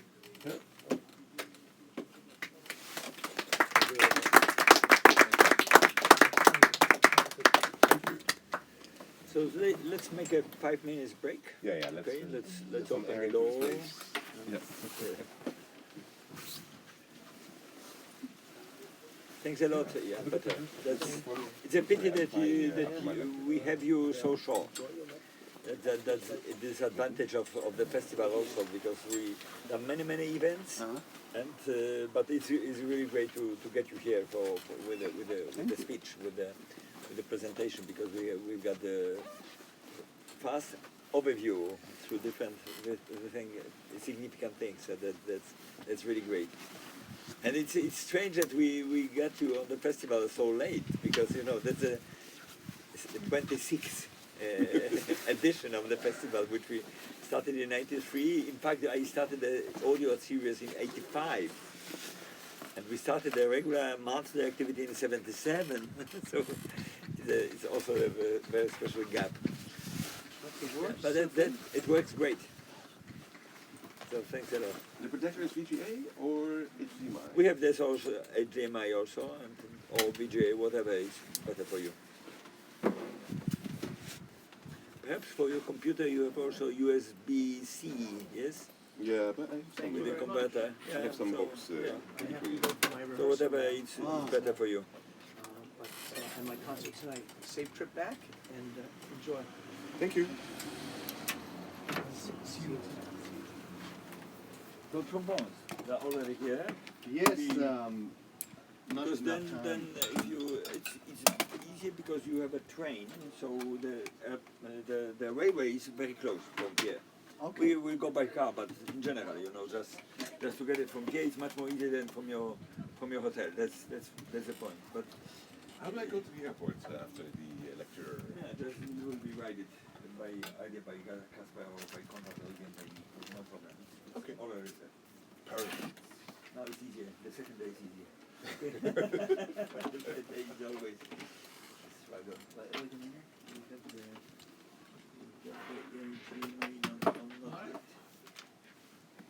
The sound? The sweatshirt is gone, so they might have taken it out of the case for me. It's not in the case anymore. She didn't call, but it's not in the case, so maybe they took it from me. But I don't use my Go own and check country. it now. Oh, Yeah, no, I do have one. Yeah, of course I do. So either they wanted to get it for me? Yes. it's The other I not don't. important. It's just if there's a chance, there's I have it on my other drive. wenn es nicht funktioniert, dann macht das auch nicht. And then you have the remote if because it goes down. Dying. Okay.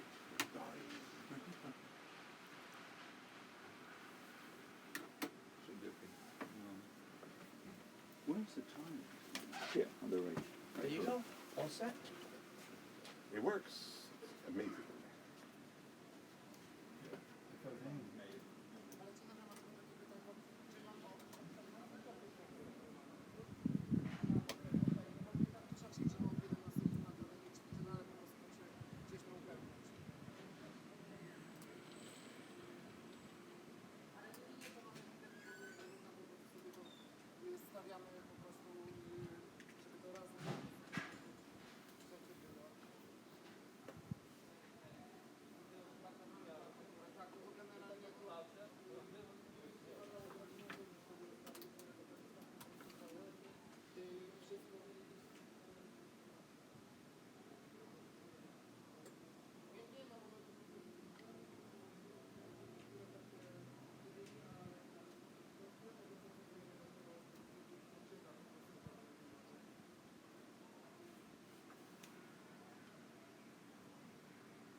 Verhältnis von haben. Aber I have no idea. Ich dachte jetzt Ja, locker maybe 200, vielleicht ein bisschen mehr, aber noch mehr. Komm. denke ich mit Ja. ja, denke ich. Wie viel meinst du? 60, 70? Ich glaube 60 oder 70, ja. So, etwas dazwischen. Etwas dazwischen, ja. Nein. Wäre mir nur peinlich, das übergangen zu haben.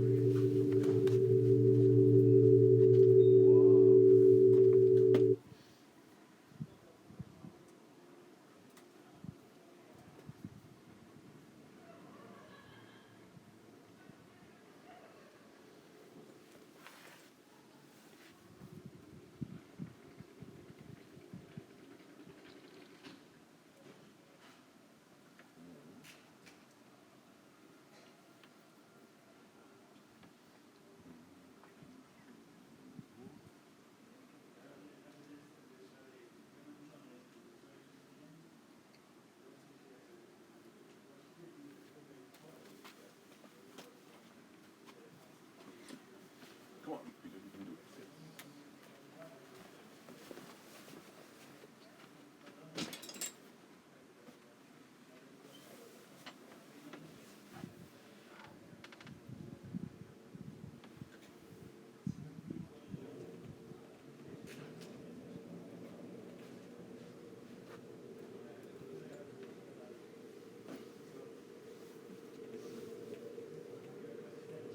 Ticks, tick, tick, tick.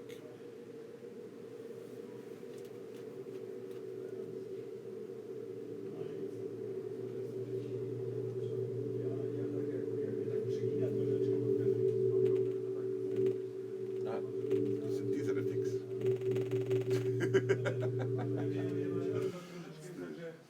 Zaczynasz myśleć troszeczkę o tym, że masz 60 lat, że już zrobiłeś dużo rzeczy, że może dlatego sobie troszeczkę to inaczej poukładasz, bo tak patrzysz cały czas. Ale wiesz, pytanie, czy to jest twoje nałogowce, czy jesteś nałogowcem, czy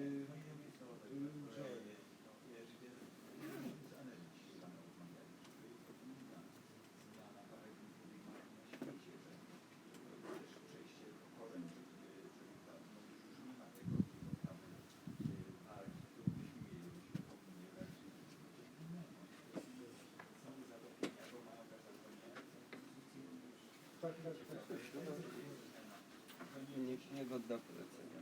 Niegodne? No, moja przynajmniej. No Jezu, to nie okej.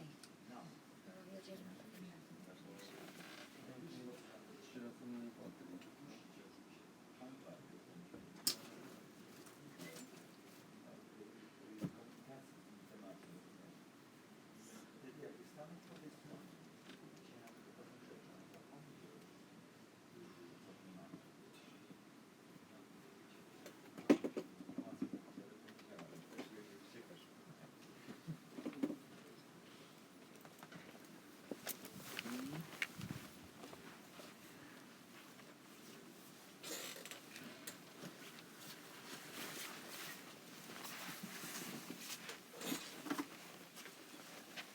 Just let me know if you will be ready.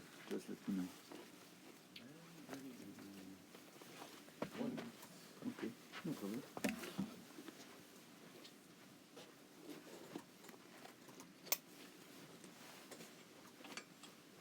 Na razie, proszę Państwa, udało się to, co jest w programie, co jest aktualne. Udało się w ostatniej chwili te wszystkie najważniejsze zmiany wprowadzić. Jeszcze był zatrzymany Wasza program blokowany. A udało się zrobić coś takiego, że w ulotkach były tak skąpe informacje, że to, co się zmieniło, to nie dotyczyło tych informacji, rozumiecie? Więc nie jest to zaznaczone, tylko coś tam. Wszystkie opisy, jakieś zmiany wewnętrzne, no na przykład zmiana jutrzejszego koncertu na salę kameralną, to też była zmiana w ostatniej chwili podyktowana instrumentami perkusyjnymi, dużą ilością dużych instrumentów i w tej chwili coraz trudniej jest to zorganizować. Albo kosztuje to majątek i transport wielki, ale też jest często związane z funkcjonowaniem tych instrumentów w szkołach muzycznych, filharmonii, że jest taka ogólna tendencja, żeby to nie jeździło, bo to się niszczy podczas transportu. Dlatego w sumie najłatwiej jest zrobić koncert na miejscu, tak jest, z koncertem Thierry Mirolo i Sofii Jegu jutro, A najbardziej absurdalna rzecz jest koncertem, który miał być w kameralnej. W naszej kameralnej nie ma fortepianu z 3 pedałami, a do koncertu Martyna Zakrzewska gra Pesza, to potrzebny jest taki fortepian. I po prostu idziemy do tego miejsca, gdzie stoi taki fortepian. Koncert będzie w sali 205, gdzie jest fortepian z 3 pedałami. Ja się mieści 70 osób, to jest właśnie naszą publicznością. To są takie króciutkie zmiany, ale tego nie widać, bo programy mamy napisane Akademia Muzyczna. Tylko zapowiadam, że w sobotę 23 będziemy mieli koncert na drugim piętrze, potem zejdziemy do sali kameralnej. Dlatego tak się właściwie co roku uczymy, żeby tak funkcjonować w miejscach, które nie są dokładnie opisane. Dzień dobry, proszę bardzo. Tak, tam jest miejsce, ma pan taki fotelik. So Edwin, we can start. And that is another pleasure for me because Edwin is familiar with the place because we met first time in Krakow in 1997, and he came with Zbigniew Karkowski and Ateu Tanaka as a sensor band trio, playing on the 3rd Audio Festival in the courtyard of Goethe Institute, which was a really amazing project with a large, loud PA system and also special arrangement with the neighbors. Yeah, and half in this time, and especially because of the place. We are on the main market in a very historical building. That's why there were some. But you remember the family Potocki? They owned this building on the Goethe Institute building. So it was really special moment and arrangement, especially in this time in Krakow and in Poland. So I remember the excerpt of this concert is quite known by my students, and so we still work on this, on the project. And then the second one, we didn't know exactly what was the time, but there was a Touré gallery on Main Market. 2005, I looked it up. And then we met several times on other countries, including Rotterdam as well. So that's great to have you here, and that's really amazing to have your new work, Shifting Noise Planes in Bunkier. So also reminding you that both installations are working all the day long on the regular opening of Bunkier Sztuki from 11 till 7 p.m. Welcome. Thank you. Yeah, just as a small remark, maybe it makes, or I think it makes a lot of sense to go back to the Bunkier Sztuki one more time. I don't know if it was the right choice yesterday. We had an incredible amount of people, but how to deal with the installation with that amount of people was, of course, a question. What I want to start with is just the experience of the principle that I'm using in the installation, and I have no clue how it works when you're sitting against the wall, but let's see how it works if you're sitting against the wall. And maybe it's even important to walk around a little bit while I'm showing I'll demonstrate. We have multi-channel system here, you know. Yeah, with the sound system here, exactly. And there's an interface, in fact. Yes, 8-channel interface. So we just need 4 more Without speakers. driver, you can go directly. Yeah. So that's what I'm working with. What I'm playing you now is just pink noise. Pink noise means that for our ears, the high frequencies are more or less equally loud as the low frequencies. Where white noise for us sounds very bright, pink noise sounds more equally distributed. But I'm working with phase differences in the pink noise between the speakers, and that creates the interferences in the space, and these interferences, they can be very, very strong and very precise. And I hope to make you experience that, but also, and that's why I'm saying maybe it makes sense to walk around, if you will listen to the individual speakers, they will just sound like noise, and you will not, so if you hear one speaker or the other, nothing is there, but the effect is all happening in the space. So it's a way, and I think it's a powerful way, although in the Bunkier Sztuki maybe it could have looked a little bit better in the sense that what you see here, these speakers, the studio speakers, they are very broad in how they radiate sound. And the speakers that we have in the Stuki, especially for the high frequencies, they're relatively narrow, and therefore the effect is a little bit less present, because the speakers, they should overlap, and what happens there is the speakers, they're all having their own slice in the space. Not for the low frequencies, not for the mid frequencies, but for the high frequencies, they are more focused than you would sometimes expect from these speakers. And I want just to demonstrate this.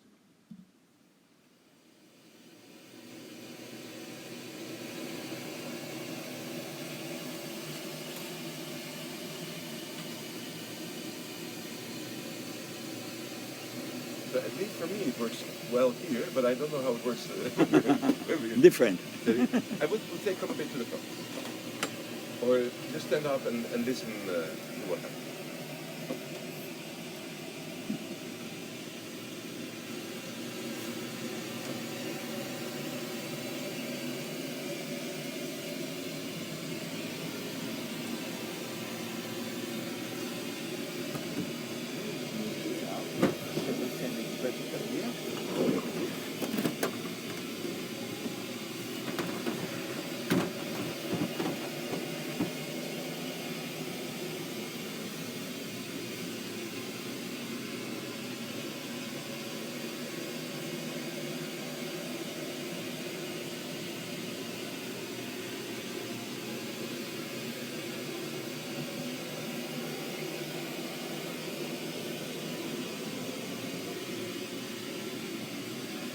Yeah, and if you would listen to the individual speakers, you would hear just noise coming out.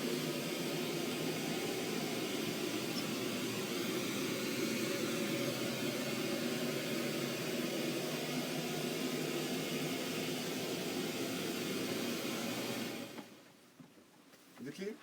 Yeah?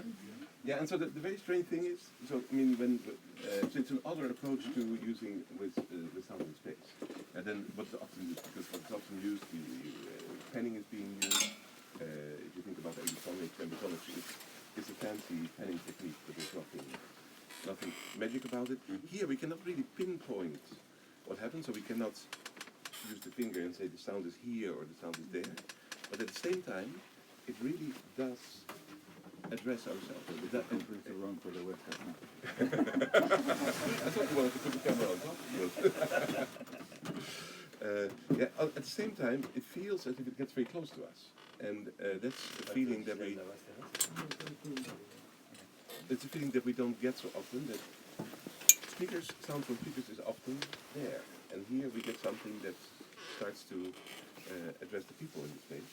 And it doesn't address them all at the same time. So when you feel that somehow it cuts through your body, it doesn't cut through the body of the other person, because the other person is at another location in space. And so that's really why I call it the shifting noise planes, because these planes, they really shift in space. And they create different experiences at different moments for the different people. Okay, that was just a small illustration. What I'd like to speak about is how we think about light and how we think about sound. And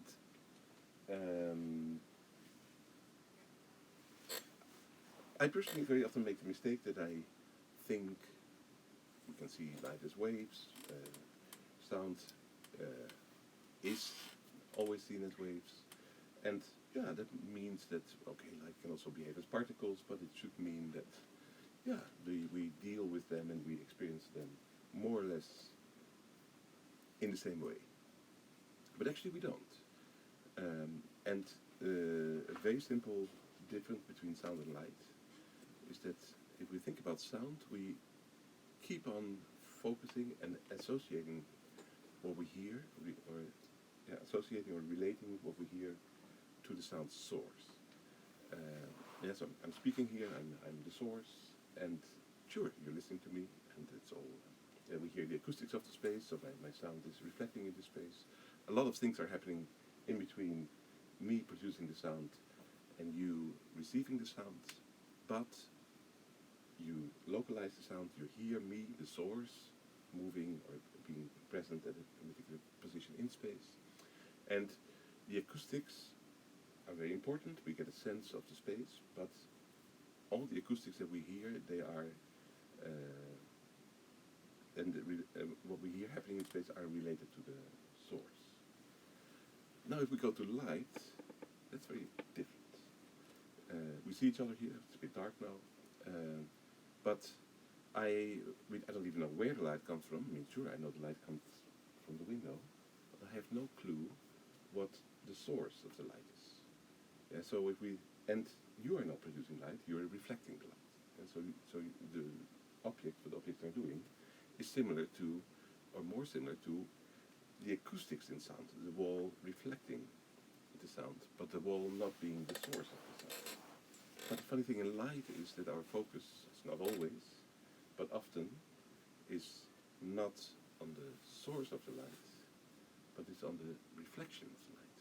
Yeah, so with my eyes I'm looking at the reflecting light, and I need light to see the reflections. Without source, no reflections. But we don't focus so much on the light source, and that's a very, very different thing. Very different kind of perception. Of course, what's also different is that with sound we can perceive. Sound is not only taking place in time, also we can perceive sound over time. If I do only one clap, we can listen to the reverb of that clap in time. So time, of course, helps us to separate things from each other, to separate spatial events of sound in time. Yeah? So, sure, this is a small space, it's relatively absorbing, but still, if I clap, we hear a little bit of reflection going on. And we can separate that also in time. With light, of course, light travels too fast, our eyes don't allow us to at least in time, separate the let's say, switching on the light bulb and the reflections of that light. For us, perception-wise, that happens at the same moment. So we can, at least not in time, distinguish the source and its reflections from each other.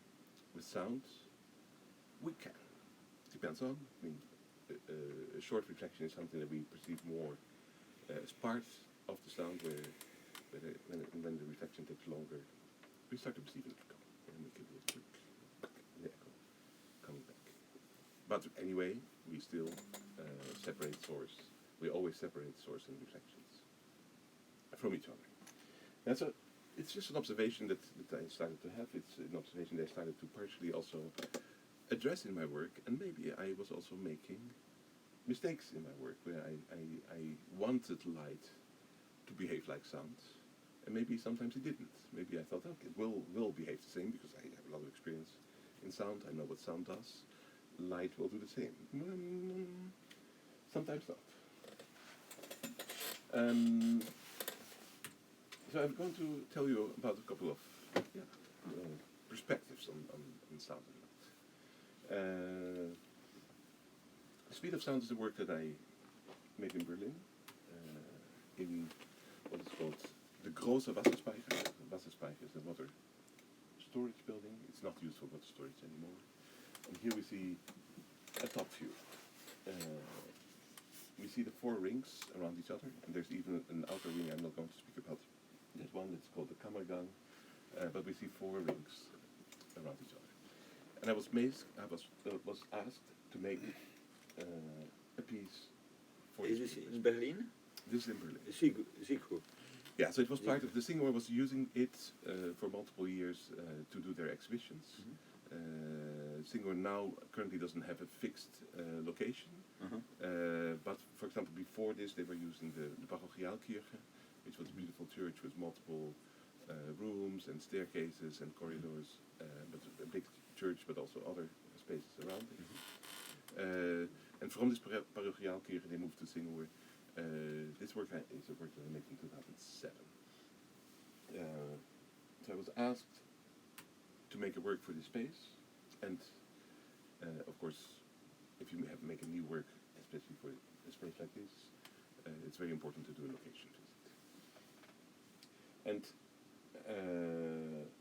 while doing this visit, I figured out that, and you see with these 4 circles that, and you see it in the top of the image, that each time there's a wall in the middle of the ring. And this wall then still has a bit of an opening. And you can walk through it, but basically the wall is blocking the ring. But in this opening, small door, or not a door, but small opening, door size opening, I was making sound in one direction, and then I would experience the sound coming back from the other side. Mhm. I thought, hey, this is interesting. Here I can really experience the speed of sound. And it's with the stone material, it's a space that has an enormous amount of reverb, but at the same time, the sound that was coming back, that made the whole circle coming back on the other end of this opening, was still understandable. So actually, you would be able, if one person would be standing on one side of the wall and another person on the other side of the wall, you would be able to speak with each other through the ring. That brought me to the idea that I thought, okay, well, this wall has to go, because it would be even more interesting if the sound would be going around and around and around, and I was curious how this would sound like.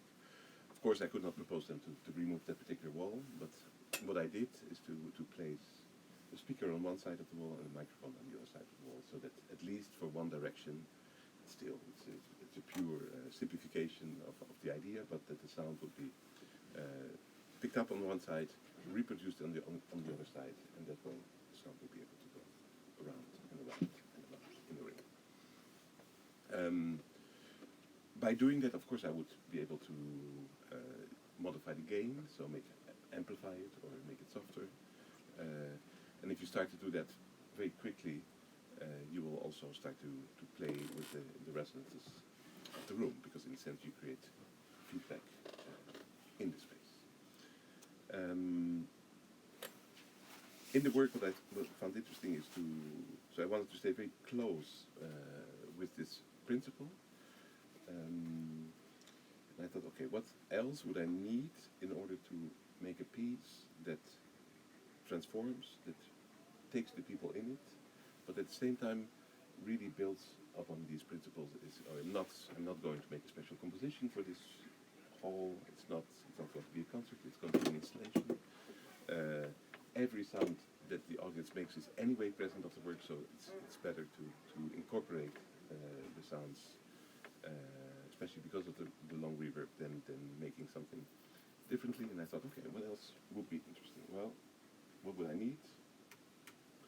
Of course, I used the speaker and the microphone for each of the 4 rings. And then I thought, okay, but if I have that, and if I introduce a computer with an audio interface with the 4 inputs, 4 outputs, I can make different connections between the rings. So I could make one big ring, for example, that's where where the sound from the outer ring is being picked up, played in the ring next to it, the ring next to it, and the ring next to it.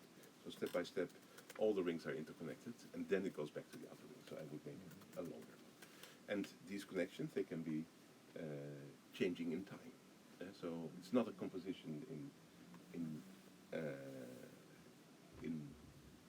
making sounds happen in time, but a composition where I choose, okay, now at this moment we have these interconnections, now these interconnections, now these interconnections, and by changing the interconnections, the behavior of the space is changing.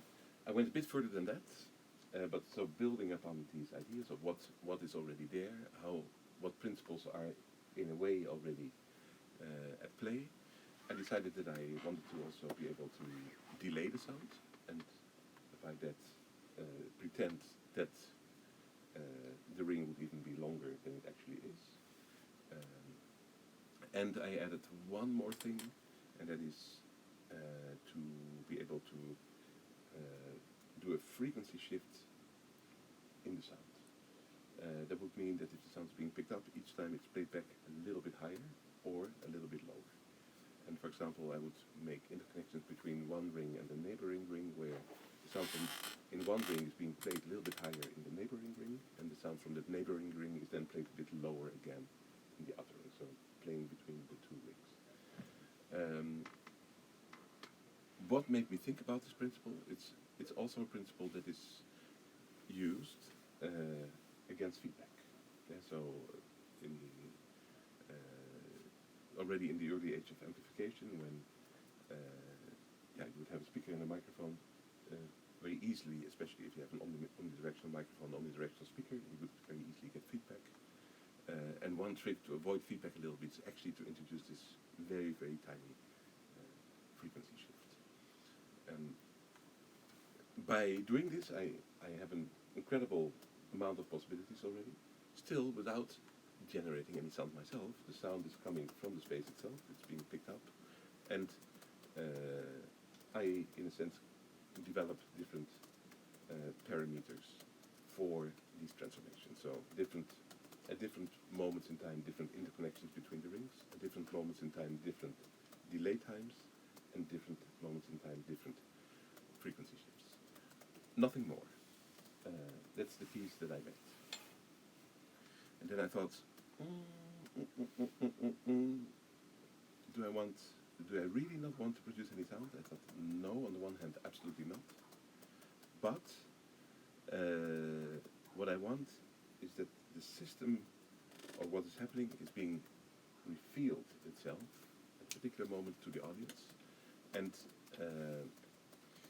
what I decided to do is and I don't remember exactly, I think every 5 minutes, maybe every 4 minutes, I don't know the exact interval, I'm playing a burst of noise on all the speakers. And by doing that, you hear the noise being fed into the system and being processed by the system, so it illustrates the system.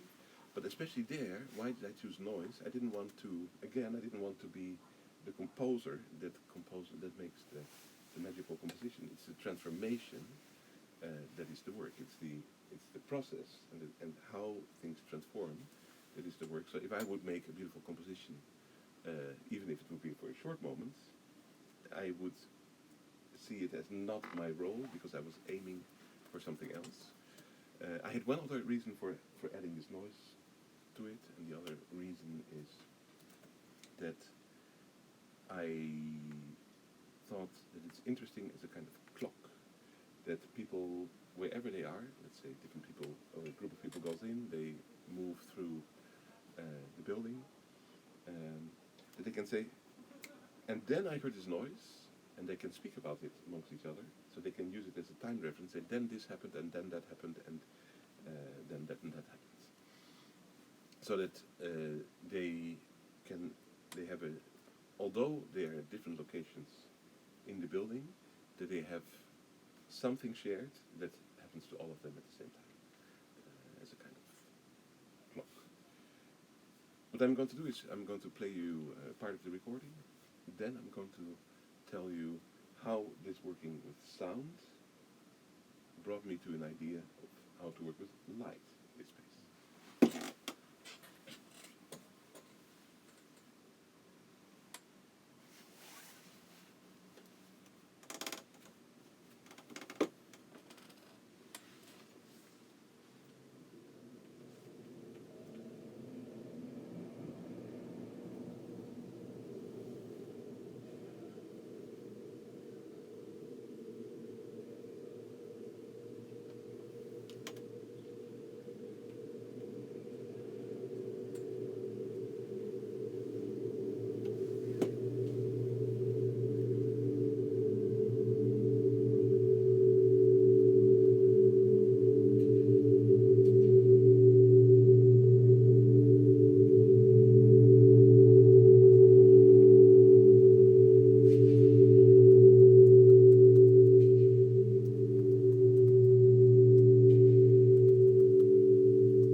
It's an unedited recording, so this is just, at a certain moment I decided to record the installation. I especially came back and I made hours of recordings, but this is just a fragment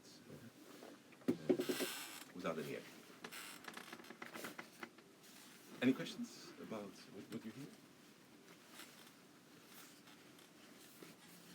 I think I should explain one more thing. Because we hear the tones building up, they are all the result of feedback in the system, but then we hear all of a sudden and we hear the glissandi, where they change frequency. And when does it happen? It happens when I change the delay time. So when I stretch the length of a ring, I'm not jumping to another length, but I'm interpolating the delay time. And interpolating, so stretching the length of the ring simply creates a Doppler effect. And so it's the Doppler effect of stretching the ring and making it longer. And while it is expanding, we have the pitch change, and then it has a new length, and it starts to build up new resonances at different frequencies, because we have a new length of the ring. Yeah? So it's the stretching that gives the pitch change, and then we get a new, we get to a new situation with new resonances, a new situation also where we have new interconnections between the rings. Yeah? So at the end, this whole piece, I think, is only 4 settings. It's one setting, interpolating to the next one, that setting for a certain amount of time, interpolating to the next one, that setting, interpolating, and getting back to the first one. And you heard now twice, you heard the noise burst, and you hear the noise, so and then you hear the noise also feeding back into the system, but it's doing exactly the same thing as all the other sounds that have been produced in this space. I want to explain a little bit about light. I thought, what do I do with light in this space? It's a beautiful space. It had fluorescent lights that are horrible as a working light, perfect to install things. But I thought, what can I do here? And then I thought, yeah, but it is it's the sound that is the sound of the people that is the source for what we hear. So I thought it should be the light of the people that is the light of what we see. So again, this thinking of the people are the source for the sound of the installation. So I thought the people should also be the source of the light. Although I started this lecture already by saying, wait a moment, light and sound were differently thinking about source and reflections. So what did I develop? I developed I filled all the rings with these light bulbs and small boxes below them. And in every box there's a light sensor. So just like I had a speaker or a microphone with a speaker, I have a light sensor and a light bulb. And I decided to work with feedback in the light as well, and to create interconnections like that in light. That means that next to the light bulb there's a light sensor, but that light sensor is controlling the intensity of the light of the next light. And there's a light sensor that is controlling the intensity of the following light. That still doesn't do anything if there's no light being produced. So how could the audience produce light? They could produce light because they were getting a torch at the entrance. And so so like that they became the light source, like that they could start to shine light into the corridors, and like that the corridors were then reacting again with light, also on their light actions, and propagating light waves through the rings that correspond to their actions with the torch. So they, with their light, they light up the space. And of course, with then playing around where you point at has a very strong effect. So a bit of a similar idea with the sound. Their sound is making the space sound is being continuing in the installation. Same thing here. Their light is being picked up, results in light waves and light propagation in the rings, and like that it moves up. Yeah? But if there would be no light, if all their torches would be off, the whole space will be dark. It's them being the source for the rest of the lights. So, in a sense, their sound is input, their light is input. you said that all these lights were synchronized, right? So Well, there are delays, just like I have delay between the microphone and the speaker. I have delay between one light sensor and the next light bulb. So I have delay times there, because otherwise it would be going all at the same time, and then we don't get the propagation. Yeah, so the speed of light is too fast to to perceive movement. So I'm introducing a delay so that it becomes, if you start to shine, you get away like this through the corridor. Yeah, so, and I think it's a very interesting that it's a form of interface that we also hardly see. And so I called it light as control. We hardly see light being used to control something. And I think it's a very interesting format to think about. Although, yeah, we also hardly see sound being used. I mean, of course, now we see more and more speech recognition, but other parameters of sound to control things, maybe it's also not happening so much. Yeah, so the speed of sound, and oh, I should see that I need to do my computer power. What did I do with my back?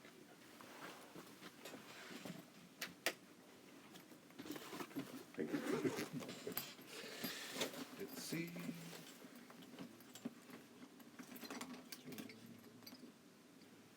Power.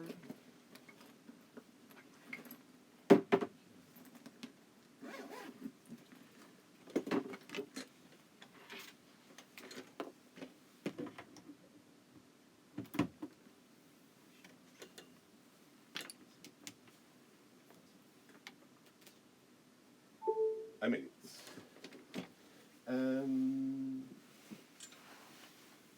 Then I want to go, we can switch like that, yeah. Jan-Peter was already mentioning, well, he was not only mentioning MySparks, he was creating a whole context around plasma.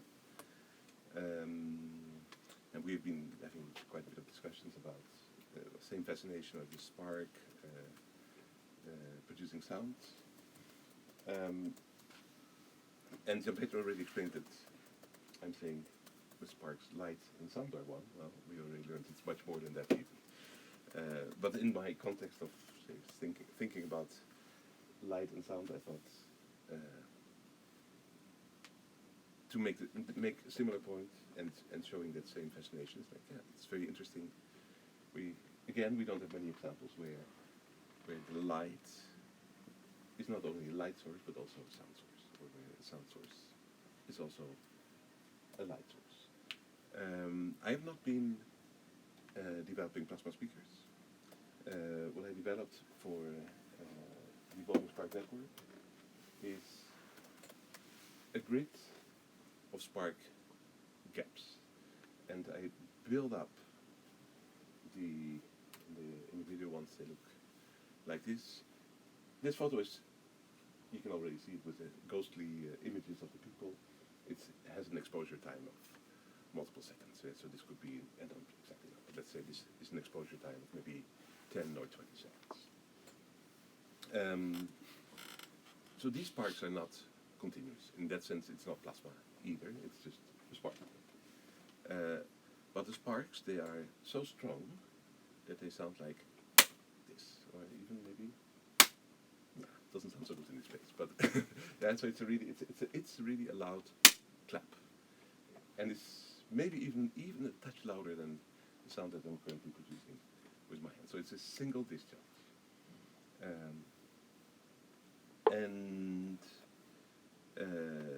so we could say that this discharge is maybe the shortest imaginable sound, because it's there and it's gone, and it's also a stroboscopic flash, similar to maybe a photo camera flash. Not as powerful as a photo camera flash, but it is really a light source. And this is not how the work should be. So this photo is taken when the work was presented rolling. Somehow one light in the room was still on. It should not have been. Because the beautiful thing is, if it's really dark, our eyes are sensitive enough, and every spark, every discharge creates even shadows on the floor. So while we see the patterns being generated, we see the shadows jumping around, and it is enough light to illuminate the space. So that is well, the setup that fascinated me, and it's also a work that created a question for me. The question is, if I only have impulses, I have nothing more than that, and they're also always equally loud. I have no volume. I have only this impulse, but it means that I have time and I have space. So that's also where this idea comes from to work with the grid, is that I can start to work with patterns in space.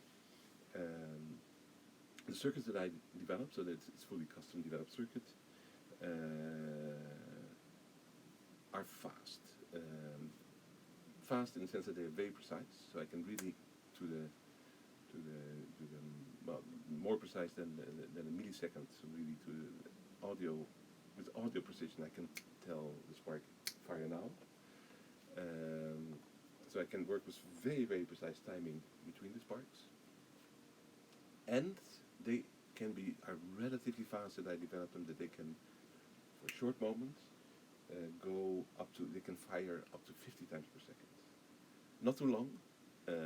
Too long would simply produce too much heat, because every spark is an enormous discharge, enormous current after which is needed to recharge the circuit, and if this would fire rapidly for a too long time, it would simply make everything melt.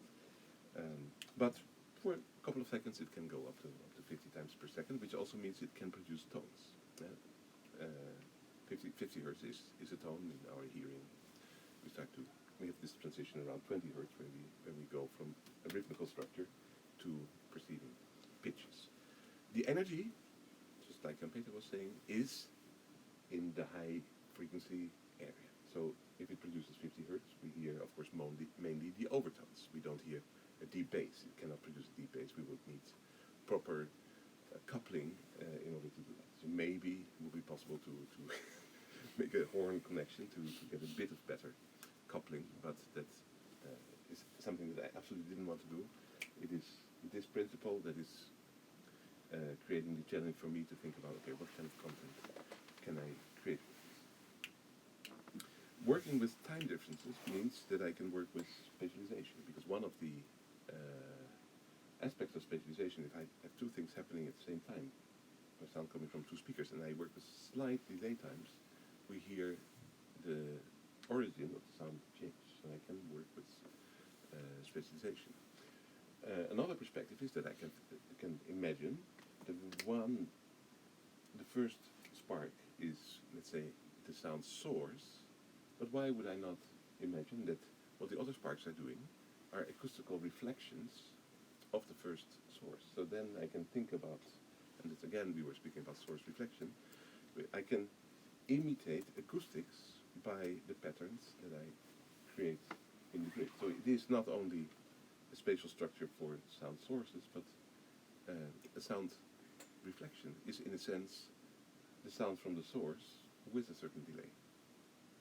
I can create transitions between perception of rhythm, perception of pitch, but I can also do that in space again. So if I make a pattern, tack, tack, tack, tack, tack, tack, to it, but if I start to speed it up, I get a pitch that is generated in space. That is quite interesting. That all of a sudden, we think very often that also in electronic music it's a very well-known principle to make these transitions between rhythms, pitch, but all of a sudden this can be done in space. So there are a lot of different perspectives that can be taken. It's a work that is enormously difficult to record on video. This is an attempt. It's not a fantastic video, but it shows you a little bit of what happens in the installation.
impression.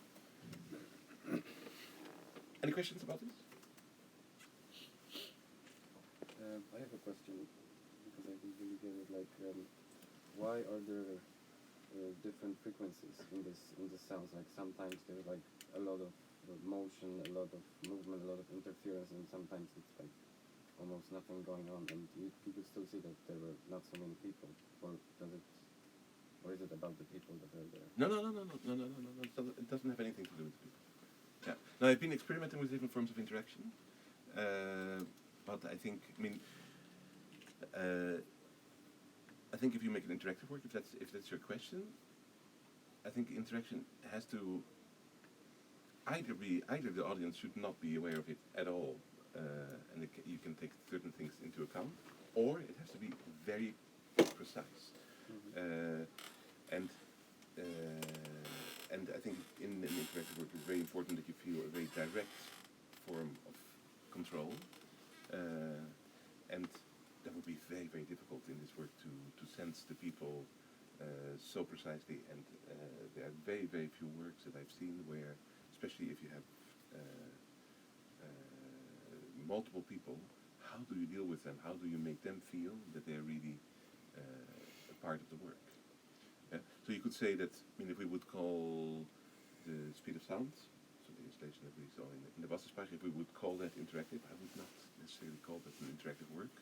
But that works well, in a sense, with all the sounds that the people produce and what it takes into account, also with the light, that works well.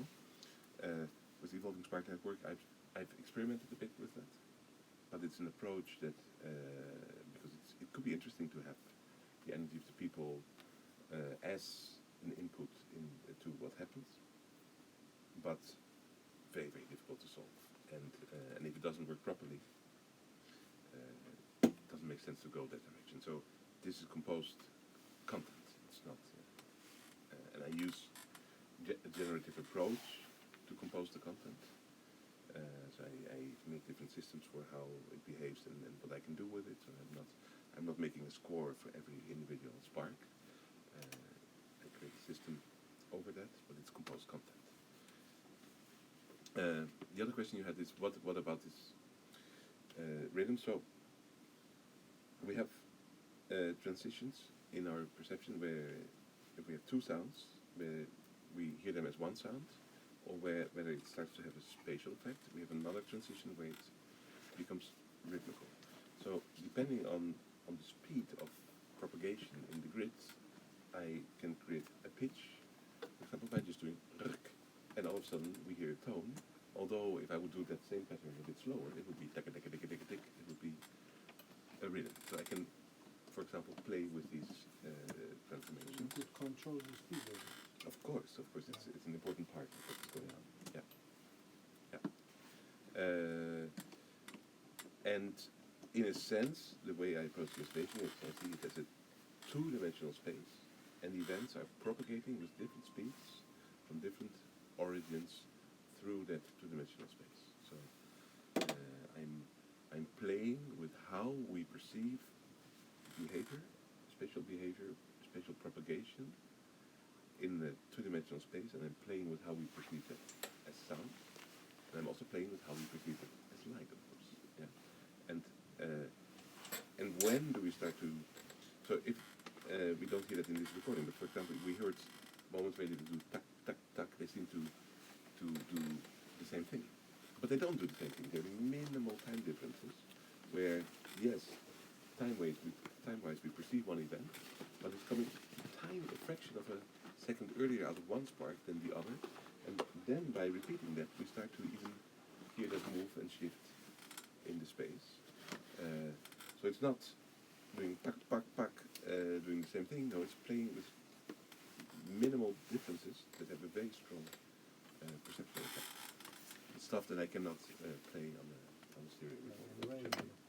Yeah. Raindrops. Yeah, it goes in between. Yeah. At the same time, it's super limiting because I cannot do nothing else than simple discharges that are always the same, but there are a lot of other things that I can use and play with. Another form of using lights, and one that Marek is also familiar with. So this is the work that, the installation that Marek mentioned that I presented in 2005 at the Audio Art Festival. And here we have light as a carrier for sound. What's going on? I have a space with multiple light bulbs. This is a bit of a different setup that evolved after the Audio Art Festival. Here we see 40 light bulbs, and we see the receiver that looks like this. What's going on here? Think about it as if I connect a light bulb to the output of an amplifier instead of connect a speaker to the output of an amplifier. That does not fully work, but what normally happens if we have a speaker and we have the voltage coming out of the amplifier that follows, the voltage is going up and down, describing the waveform of the sound that we want the speaker to produce. And in this case, it will be the intensity of the light that will be going up and down with the waveform of the sound that we want to produce. So it's the light intensity that corresponds to the waveform. Does that fully work? No, it does not fully work, because with a speaker we can move the membrane forwards and backwards, and we have already a pressure here in the environment, so we can increase and decrease the pressure by moving the membrane forwards and backwards. But with light we cannot decrease the light. So here we see again something that's something that doesn't work. Yes, light has wave behavior, but we cannot work on that level.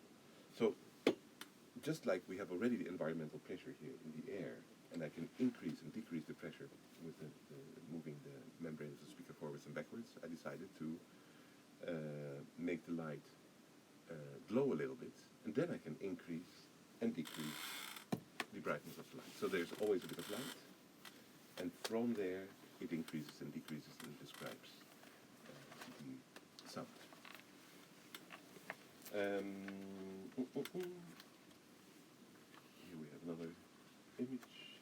Here we see how I presented at the moment all the receivers that can be picked up with the headphones to go into the space. Getting back to the receiver, what is the receiver? The receiver is, as you can see, two light sensors, one pointing more to the left, one pointing more to the right, that are then picking up the light, and the only thing that is happening is that it's being amplified. And so we could say these two light sensors are like microphones, and so the light bulb is like a speaker, and the light sensors are like the microphones. It's a stereo setup because one light sensor is pointing more to the left and the other one is pointing more to the right. And I'm amplifying the picked up signal. What is happening here then? So all of a sudden I use light as a carrier for sound. Light, of course, goes with the speed of light, so we don't get the normal acoustic behavior of sound that we would get if I would not be working with light bulbs, with speakers. But I can really, every light bulb corresponds to its own sound. I can really structure the sound and the different sounds in the space by using light. And yes, light reflections, of course, work. Light is mixing in space, more or less similar to how sound is mixing in space. So by moving the receiver through the space, I can mix the different sounds coming from the different light bulbs. The closer I get to the light bulb, the bigger the light change, the louder the sound. The further away I am, the smaller the differences, the softer the sound. So it works very similar to moving the microphone in space, in between the speakers, although we wouldn't need a microphone because we have already our ears. But in this case, we can move the receiver, and I can think about how to structure the sound in space. At the same time, we see the sound a little bit, because louder sound will produce brighter light. So we will see the lights are flickering. We don't see the faster frequencies. Our eyes are too slow for that. So we would see a light flicker if it flickers slower than let's say 20 times per second. We know that also from film. Film is just a sequence of still images. Nevertheless, we seem to see movement. There is no real movement in film, it's just a sequence of still images. But if we have a frame rate that is, let's say, 18 frames per second, 20 frames per second or higher, we don't perceive that it anymore as tuck, tuck, tuck, tuck, but we start to see a continuous movement. Yeah?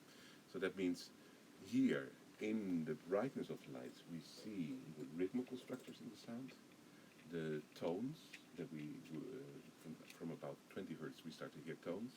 That flickering is in the light, but it's something that we don't perceive with our eyes anymore. So tones, we don't perceive. Rhythmical structure, we see as intensity structures in the space.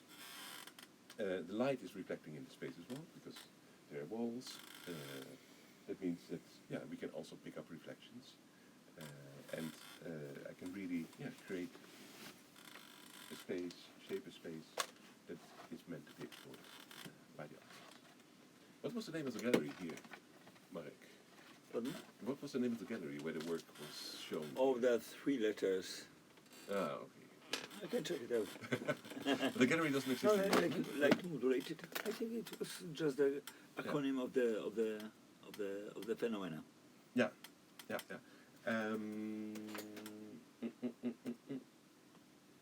Today, again, I would not call this work an interactive work, because there's no real bidirectional behavior going on. I would call it an explorative work, because it's not a work that's not like a concert where you get The overwhelmed. 4 letters, IFFR.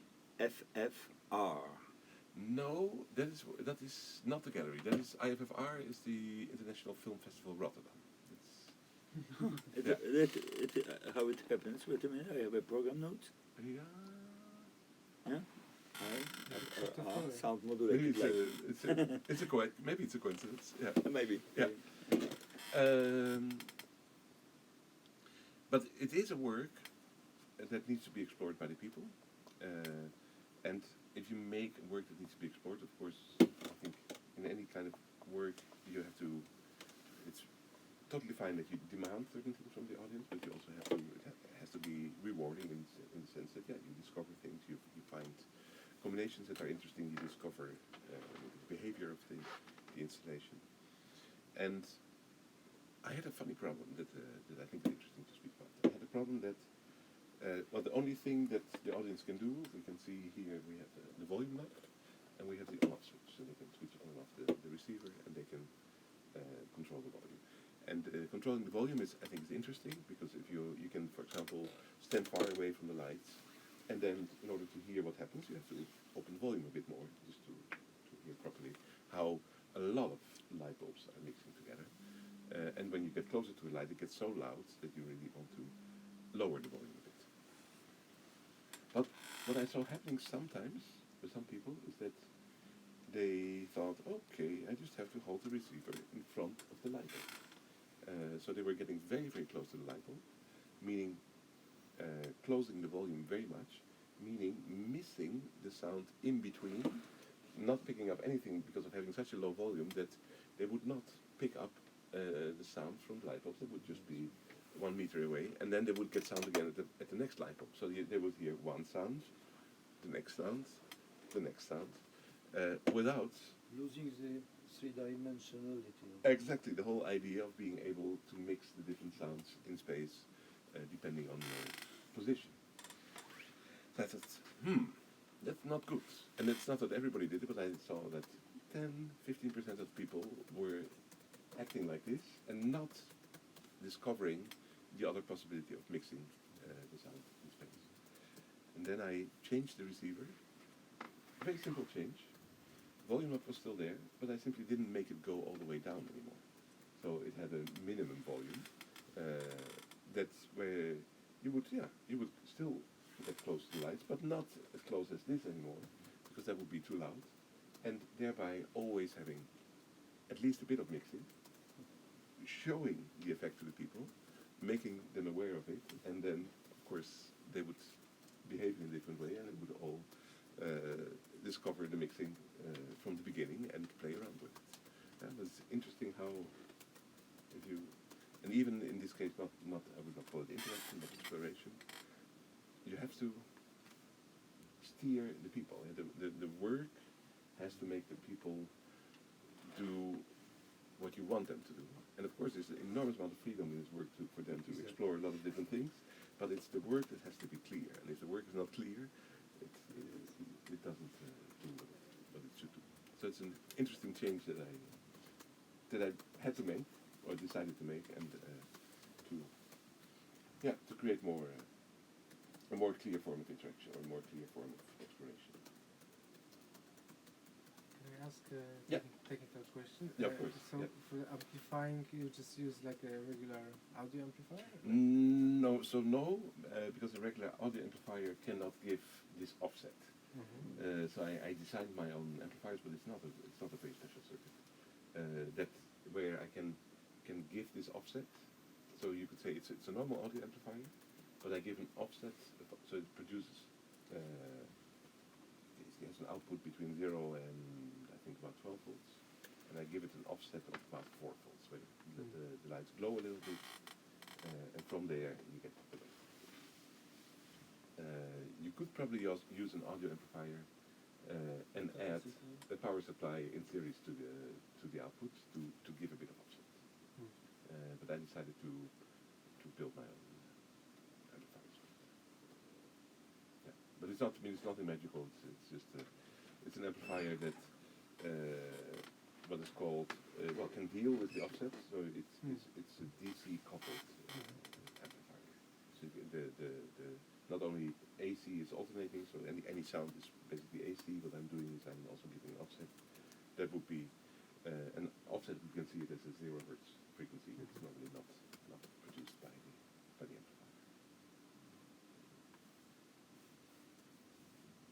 Yeah, so the electronics are very simple, and also what I did not expect in this work is that I've of course been experimenting with different light bulbs, and here I've been working also with LED lights. LED lights are super fast, so you could argue they're very good to do this. The strange thing is, a halogen light bulb that I'm using here glows after the old-fashioned incandescent light bulbs. That if you switch it off, it still has to cool down. And I thought that I would never be able to really produce high frequencies with these light bulbs. And strangely enough, I can. I have to boost the high frequencies a little bit in the receiver. Because yes, it is a bit like a low pass filter, but a very tiny low pass filter. I just boost it a little bit, and still I can produce 10 kilohertz with such a light bulb that I never imagined would be possible. But just by experimenting with it, it turns out that it works. Yeah. Yeah. Because I'm not sure. Because you said that when you have an interactive work, it's important for it to be clear to the audience. But have you ever, I don't know if that would work or would that be interesting at all to you, but would that be interesting maybe to have to experiment with the aspects of the work perceived, which are beyond human perception? Or are there any? Or is it a part of the work? Because I think there might be. The frequencies, which is caused by the audience, but it's... Can you give an example? I don't know if I can give an example. No, but you say there could be. I think it's interesting to. No, I'm just thinking maybe there are some aspects there or like frequencies which are not which cannot be perceived by a human body, but because of the way the installation is organized, it works. Human interaction can influence or can cause it to happen. So you would have, you have a part that's kind of exhibited and it's there as a part of the whole environment. Everything is sensitive of the people and the devices. But then, is it possible to have a bit that's not perceived but still might be caused by the interaction? Is it possible, or is it interesting, or not? Maybe? Yeah. I mean, I would say that my main interest is in the use of space we as bodies really in the space, and so the Sound of the Light is not only about the receiver. It is really, I mean, it's you physically being present, interacting in that.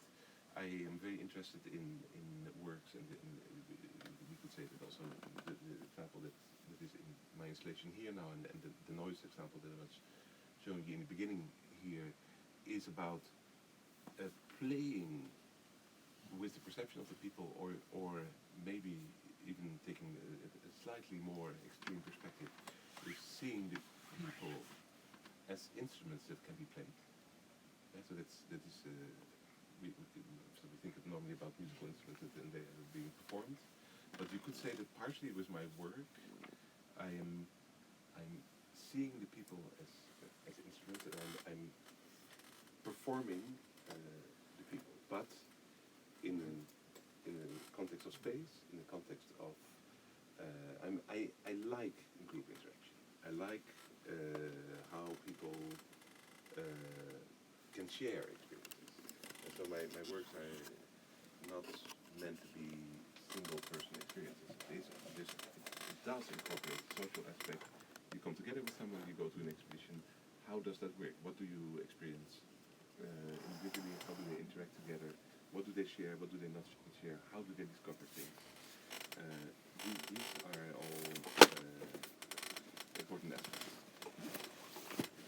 Of course, we can go into the ideas of the imperceptible, ideas of subsonic frequencies that might have certain psychological effects, might have certain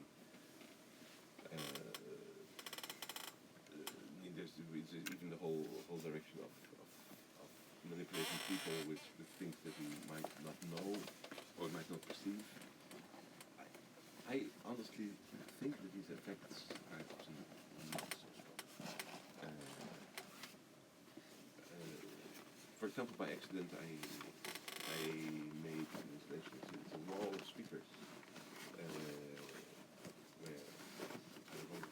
which is meant for wavefield synthesis, so but in a two-dimensional plane, so three-dimensional generation of the shape of the space. And accidentally there I was starting to go in a very low frequency range. So below what we can hear, I was producing sounds in so below 20 hertz, I was producing sounds 17 hertz, 12 hertz, 7 hertz, and I had not expected that it would be able to produce this, but it did. And how did I figure it out? Because everything in the space started to resonate and jump around, although I didn't hear any sound.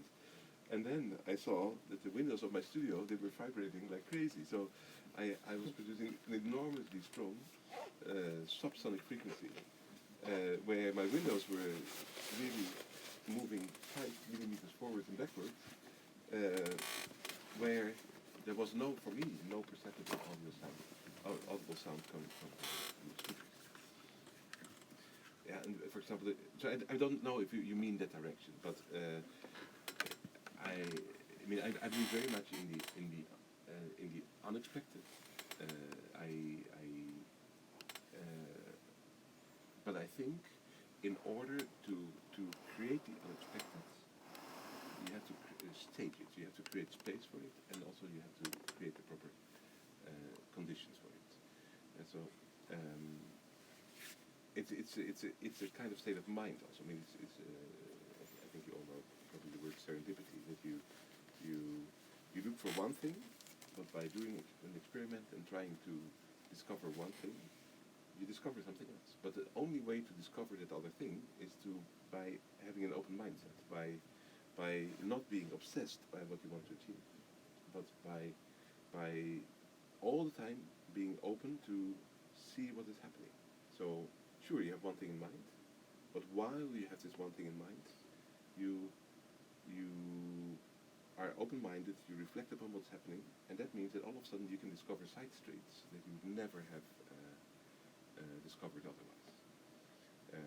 And that's also why I think, and I think Jan Peter is very similar, I as an artist, I always want to put myself in the middle of what I'm using. So one of the reasons to really always develop everything myself, if it's software, hardware, whatever, is because I believe that it brings me things, I learn things from it, I will discover things that I will otherwise never ever discover. And so if I think, oh, I need to have this device, I ask somebody else to build it for me, it will not bring me the discoveries that it will bring me by developing it myself. And in a way, that's the same thing for the audience. So by making a work that is clear, it's also open. Yeah? So making it clear what has to happen, on the one hand, doesn't make the possibilities closed. It makes people more focused to discover what they could discover. And it's not that I give them everything. The work at the end is finished by the people themselves. Yeah? So if I make an installation, the work is not finished by me putting it into space. It's the people exploring, interacting with the work that finishes the work, and they do the finishing touch by being in the work, by being there together, by interacting with each other in the work. They finish it. I'm going to a certain point, but then they have finished it.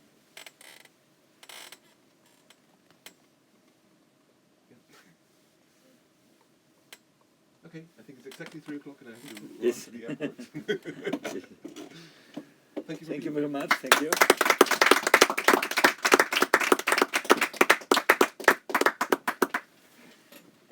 Proszę Państwa, także mamy 2 godzinki przerwy na obiad. Jeżeli tak patrzymy z perspektywy organizatora festiwalu, to jest teraz 2-godzinna przerwa, mimo że trwają próby w Hewrze. A potem zaczynamy at 6 o'clock we have the concert series, but in fact we have a lecture by Leo Bettinelli at 5 o'clock at Hevre Down Gallery around laser harp and also talking about his project for today, because he came with 2 projects. One he presented and it was open to the whole day long, and we are finishing by the laser harp around 6 o'clock. But the meeting with him is about laser harp, but also about as an introduction to the Hue, the large installation, the performance installation, which will ended up today in the main hall on the first floor. Okay? So please join us later. Ta instrukcja, wiesz, wydaje mi się, że nie będzie w ogóle potrzebna, bo jeżeli to ustalimy tak, że to będzie działać bez przerwy, no to będzie. To jest do sprawdzenia. Ja nie wiem, czy on się nadaje. Też mam nadzieję, że nie spalimy tego transducera po prostu. Nie spalimy. Bo wiesz, bateryki 2 są na 3 V, a to ma 4,5. No tak. Jeszcze muszę z nim umowy 2 podpisać, wiesz? Teraz? Tak. No bo jedzie, no to już nie mogę kiedy. Ale on ma czas. 16:50 odlot. A, okej.